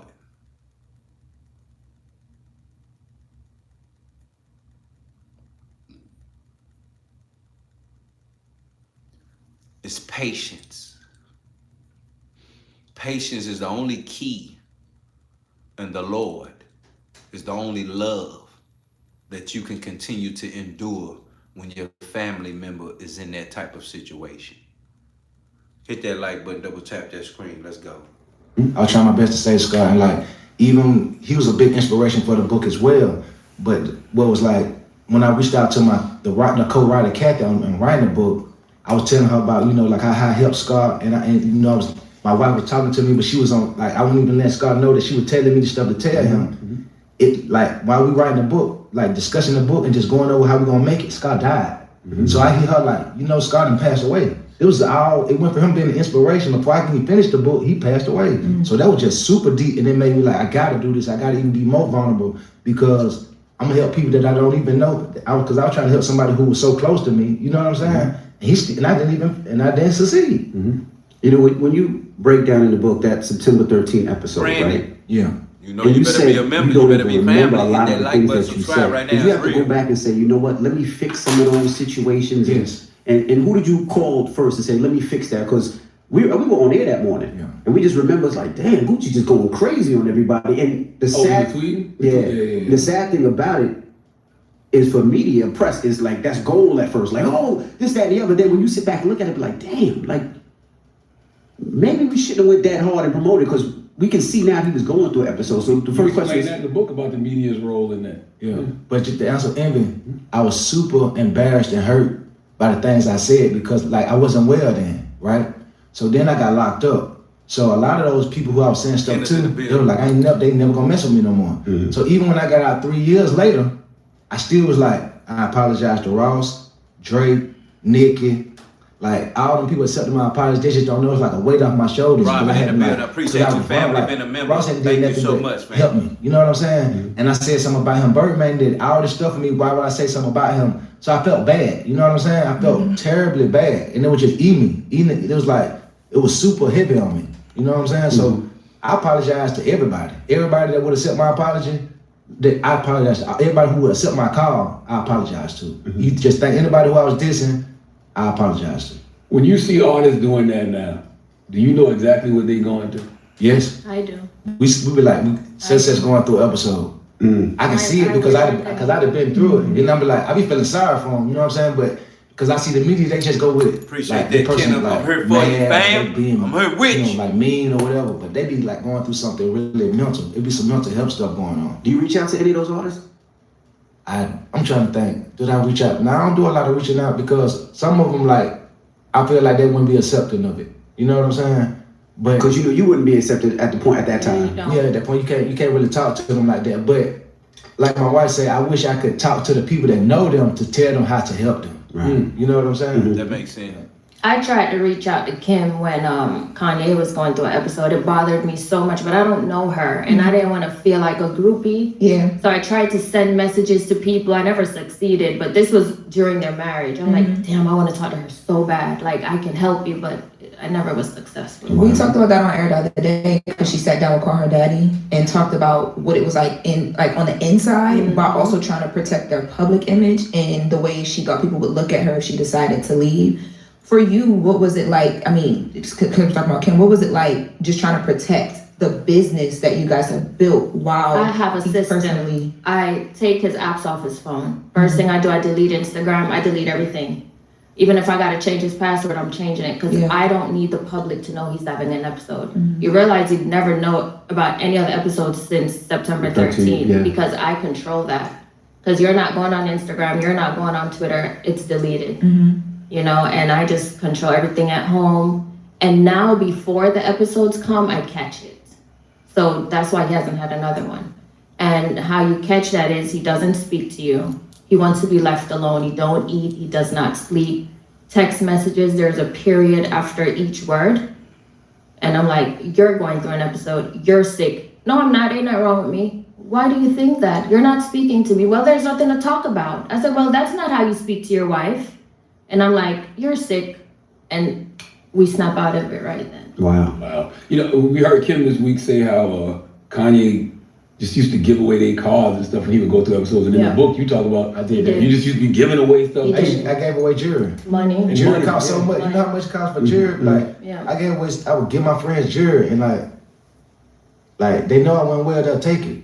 They take advantage of you. I felt like, damn, they know something's going on with me, but they'll take it. So like, when I got out of jail, like I cut off all my friends. My old friends, I'm like, damn, they were taking advantage. You know what I'm saying? It was great taking advantage. I was giving away money. I wonder what the psychology is behind that. Like, why when you going through an episode, you feel give away money and I don't know. You don't care about nothing. Because the money it's not, you kind of like in a warped world. It's almost like, it's a psychosis, you know what I'm saying? It's not, you dealing with stuff like, you're hearing voices. Yeah, they have voices. And you're hearing voices too, like, it's telling you to, you know, you might think that Charlamagne I might think that you trying to fight me, you ain't even did nothing. You be like, bro, I ain't did nothing to you, what's wrong? Like, I'll be like, trying to fight you, Charlamagne, like, you did this, you know what you did? You stole something from me. And you be like, bro, I ain't stole nothing from you. But in my mind, I'm like, it's the truth. So that's what I used to deal with. How did therapy and the self-work change your relationship with anger? And like, do you still wrestle with that same inner voice that you talk about throughout the book? I don't. I don't. It's like I seen a therapist. I gotta so taking medicine that prescribed for me what she thought, and it worked. And I haven't had any other problems.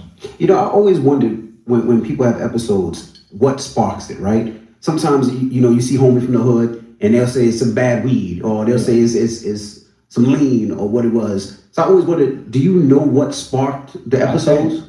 I think drug use, stress, not sleeping combined. It wasn't just like, okay, I drank the lean. It was also I'm drinking lean, and I had like 5 or 6 charges, open cases. So I was so stressed out. So, you know, I'm going to the studio and I got all these artists, I'm steady working hard, you know what I'm saying? So from the outside looking in, you'll think that I'm not fazed about it. But it's almost like I pushed the cases out my mind.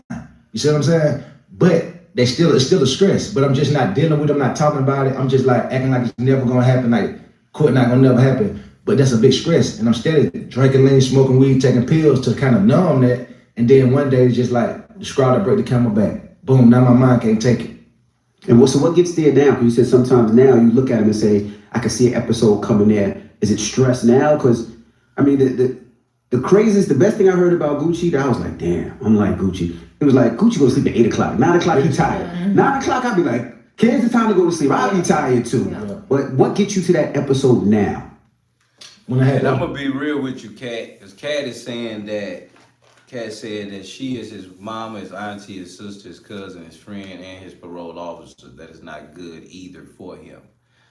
And the biggest thing, what I'm saying about that is, Kat, this is the thing about that. You become those people, not necessarily all of those, but you almost do. Why? Because if his real auntie, if his real cousin, if it's his parole officer, if these people are sister, if these people are not contacting him, they're not even showing who they are in his life, their position, their role, their title. So your wife or your mother or whoever's taking care of you really becomes that, because that's the only person that you're with or seeing. Sugar in the building. Those are the only person and people that you're seeing every day that's taking care of you. Because you got to understand something. Some people go through mental health things and they don't want nobody to know. You got to think about that too. They don't want nobody to know. Or your kids, your cousin, your sister or brothers, your wife or husband don't want nobody to know what their spouse or their family member is going through. Let me say that again. You wouldn't want nobody to know what your people going through. So you need to understand sometimes it's that right there that's putting you in that position, because you love this person so much that you don't want to expose their business to the world. And that's a help and hurt situation. You understand me? That's something you can't control. That's the gray area that you have to fight with because of the love that you got for them. That's a mad place to be in, to suffer that. You have to literally protect and serve. And finding out how to do it without disrespecting or hurting one's feeling or compromising their business. If you ain't been through that, you don't know what that is. You can't judge nobody because you don't even know what that is. You can't fathom the gray area of what that is and how to help or you hurting this person. Knowing that you're going to have to reach out to somebody to help this person. But knowing that you got to reach out, you're going to compromise their business, their feelings. They trusted you. I don't care what they're going through. They trust you. Even in a mental state of a problem, they still trust your ass. So what you gonna do?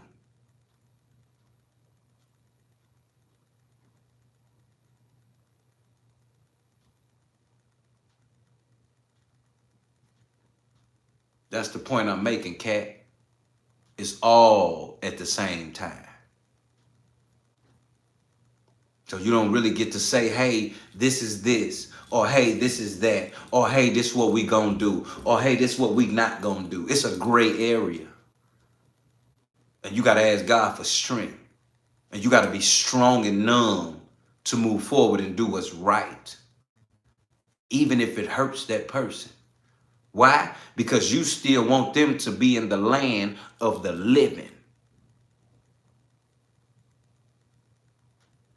You got to hurt their feelings to keep them in the land of the living. I'm trying to tell you something today. I'm trying to learn you something tonight. You understand me? I pray none of you all have to ever experience that. And I pray if you ever do that you ask God for direction to give you strength to be able to move forward, because I'm telling you, it's going to eat you up, boy. And if you ain't built, you will fall.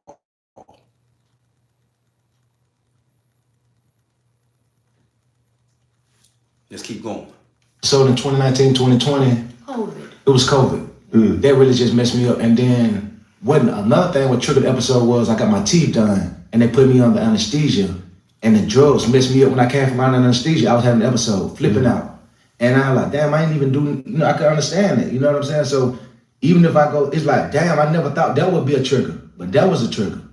So it could be a multitude of things. Gotcha. But it's interesting though, because when I read the book, I feel like you always had a level of self-awareness. Like even when you talk about going to get the ice cream cone tattoo on your face, you said it was a cry for help. It was. Oh. And let me tell you something, Chris, we're gonna pray for fame. We're gonna pray for your grandpa because people don't know what that is. Dementia is a real serious thing, and the fact that you love them, but yet you have to feel that. You gotta deal with that. People don't know what that is. We all have family members that's going through something. If I could tell you what my people going through, Lord, it'll touch you. But I'm telling you, I'm here to tell you, you're not the only one. And I'm here to tell you, that's why we gotta stick together. That's why we gotta pray together. That's why we gotta intercede together. Because you never know what it feel like till you in it. Let me say that again. You never know what it feel like till it's you in the fire. Lord, we thank you for Chris' family. We thank you for his grandpa. We thank you for his life. We thank you for his living. We thank you for whatever you've done in his life, Lord, because there's always been purpose that you got for his life. We thank you for Chris taking care of that man and keeping him. God, we pray, Lord, now that you give him strength to move forward and protecting his grandpa. Only you know, Lord, what the will and the way is. And only you know the direction after this. So, Lord, we thank you, God, for interceding. And we thank you, Lord, for moving on his behalf. Lord, if it be your time that man grandpa, we thank you for the memories. And we truly thank you for all that you've done up until even now. But if it's your will, Lord, that he just not perish, but have life in that more abundantly, Lord, let it be that if it is that, and let it be so. And we call it done in Jesus' name. That's how we get down here at No Filter. We don't play no games. We all fam in here. We find out something go down, you go down, something go up. Or we praying for fam up in here. We praying right on the line right there. Nobody claims to be a preacher. Nobody claims to be a prophet, nor a minister, nor a deacon. I just claim to know who I believe in. And what he's done for us and what he's done for me. That's all I can tell you, fam, what he's done for me. To where your soul cry out, hallelujah, for setting me free, boy, because I'm telling you, it's been through something. That's why I can tell you, I care nothing about what a person think of me and who I call on. So we sending love and light to Chris and his grandpa. That, Lord, you move on their behalf, if it be your will. Whatever it is, your will got to be done.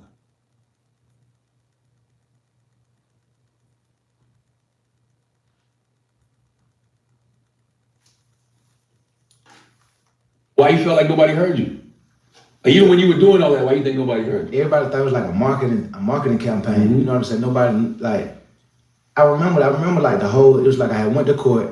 They told me I had to go to a mental hospital to like, cause I tried to say like, you know, trying to tell them like, listen, some of the stuff I'm doing, I'm not in my right mind when I'm doing it. Mm-hmm. And they sent me to a mental hospital and then it went on the media. And I feel just remember when they started saying like, I gotta go to a mental hospital, the embarrassment I felt.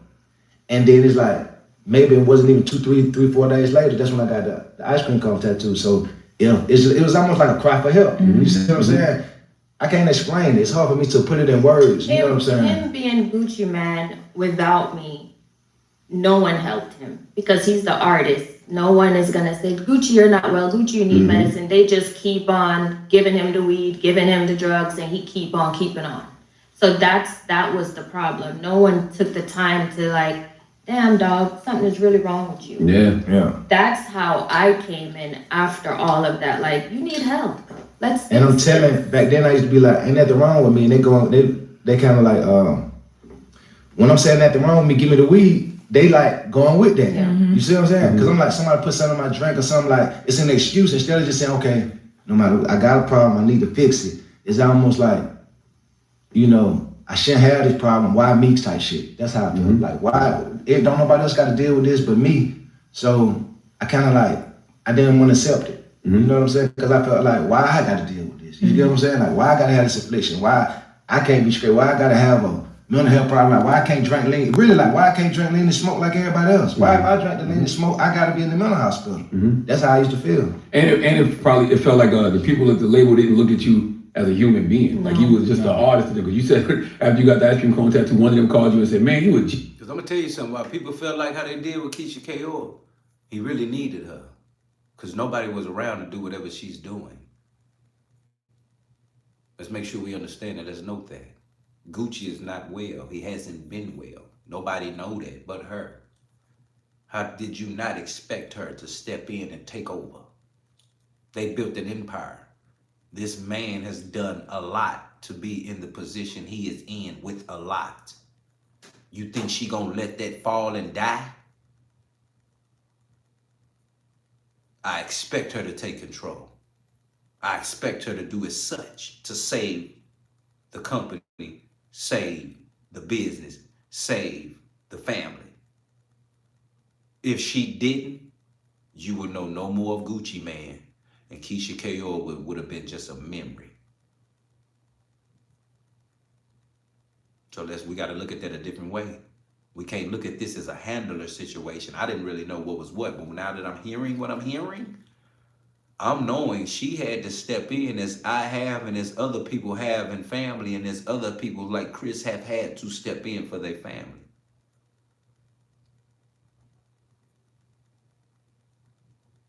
So now everything is making sense, Kat.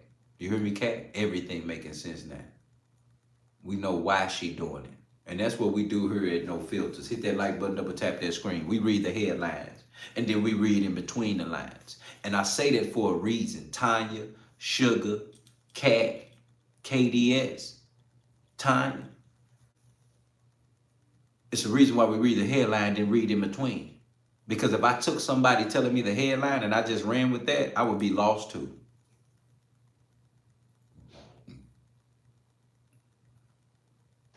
But now that we're reading in between the lines and finding out what really happened, now we have direction. We can't allow things to just be said without knowing what's going on. Because I would have just said she was a handler and he just looking like another bot. But they talking about this man mental health toe up. But mental health thing ain't just from that. We know the industry. We know the devils are alert. We know Satan is lurking. We know the adversary is at work. So it ain't just mental health because of that. Like when we get into Casanet this week, you're going to understand that Casanet, he done took his life up another level. And he wish he would have never signed certain things he signed. And he wish he would have never met certain people he met. Because now he's telling people mental health. But really, no. Casanet has just signed up and his little soul has been taken by the adversary. And now he's choosing who he wants to serve. And he can't take it. He can't handle it. He don't know how to handle it. Why? Because he ain't never seen spiritual warfare so blatant in his face.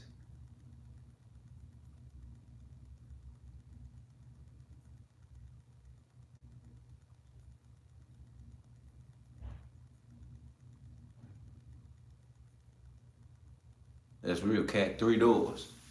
And that's real. You either gonna take life, you either gonna be humiliated, or you gonna worship something that ain't to be worshiped. But the fact is, you're gonna have to worship that regardless. So either you gonna take life, be humiliated, or you're gonna be doing sexual acts on tape. And they're gonna make sure they keep copies. You understand? So when we talk about mental health, when we talk about life, when we talk about living, we talk about love, we talk about liking. We got to understand the whole point of why we living. And those 3 doors are so scary because You can independently just be an artist and independently just sell records and just have your own crowd. See, that's the thing that I believe in. I could do a show and thank God be to Jesus, thank the Lord for the following. I could do a show and that's my show. Those are my people. That's my following. Though that's my crowd. That's a genuine show. But when I gotta sign up for something that's not genuine no more, when I gotta sign up for something that's authentically not authentic no more, when something is planted for me to look a certain way, that's not what we signing up for, fam. Music can be made, things can be done independently in this world. We are in that day and age. So it's up to you if you want to take the elevator or the steps. But either way, you going up or you gonna stay where you at. Because like I said, any man that's planning his plans and has a schedule about getting after it ain't really getting no sleep. Because he's determined to get where he's going.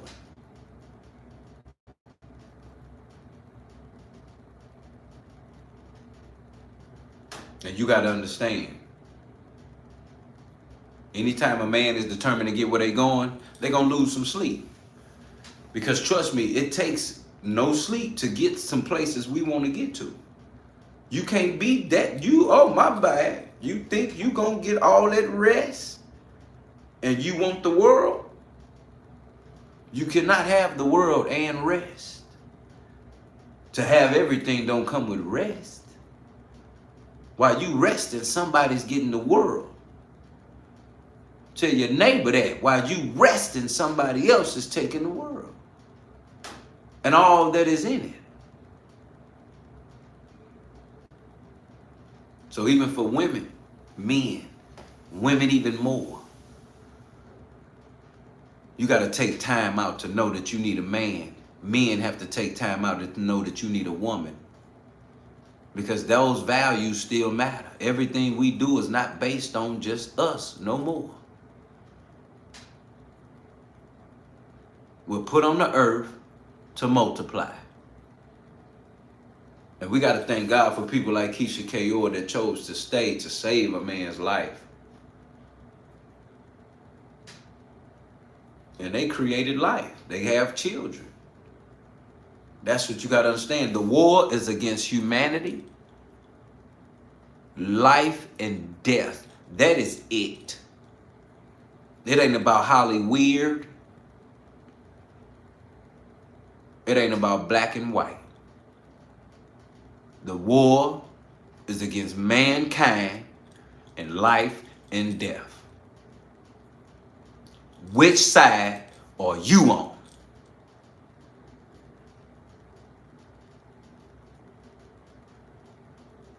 As always, fam, you know the deal. You know what it is, coming in right here at 9 p.m. Monday through Friday with your boy Dilla T. You already know, as always, fam, I truly appreciate each and every one of y'all tuning in to make sure that you hit the headlines that we read in between the lines, letting you know we bringing light to darkness, here to inform, understand, and be aware that if it walk like a, talk like a, we know it's a duck, and it's duck hunting season, and we here to kill all crackers. You understand? As always, fam, I truly appreciate y'all, man, taking time out to pull up, understanding that you want to listen, to learn, to make sure that we're here to save lives, to make sure that at the end of the day, we still have a job to do, and that's to make sure that we inform our family members of what's going on so we can know what's to come, so we're able to protect ourselves and each other. As always, fam, I truly appreciate you coming in, making sure you remember the raffle. One woman, one man. Definitely have the opportunity to win a No Filters hoodie of your liking and your color and your choice. Signed by your boy Dilla T. Sponsored by Nini Love Savvy TV in the building. Understand it, fam, as always, I truly appreciate you pulling up, man, making sure you get you something to eat and making sure you get you something to drink. and something to smoke if that's what you do. Because at the end of the day, making sure that you're hitting that like button and making sure you subscribe and making sure you share this with the world. Because you see the title. You in here with your boy Dilla T, my fam. And this is No Filters. Good night, family. Y'all be safe. God bless.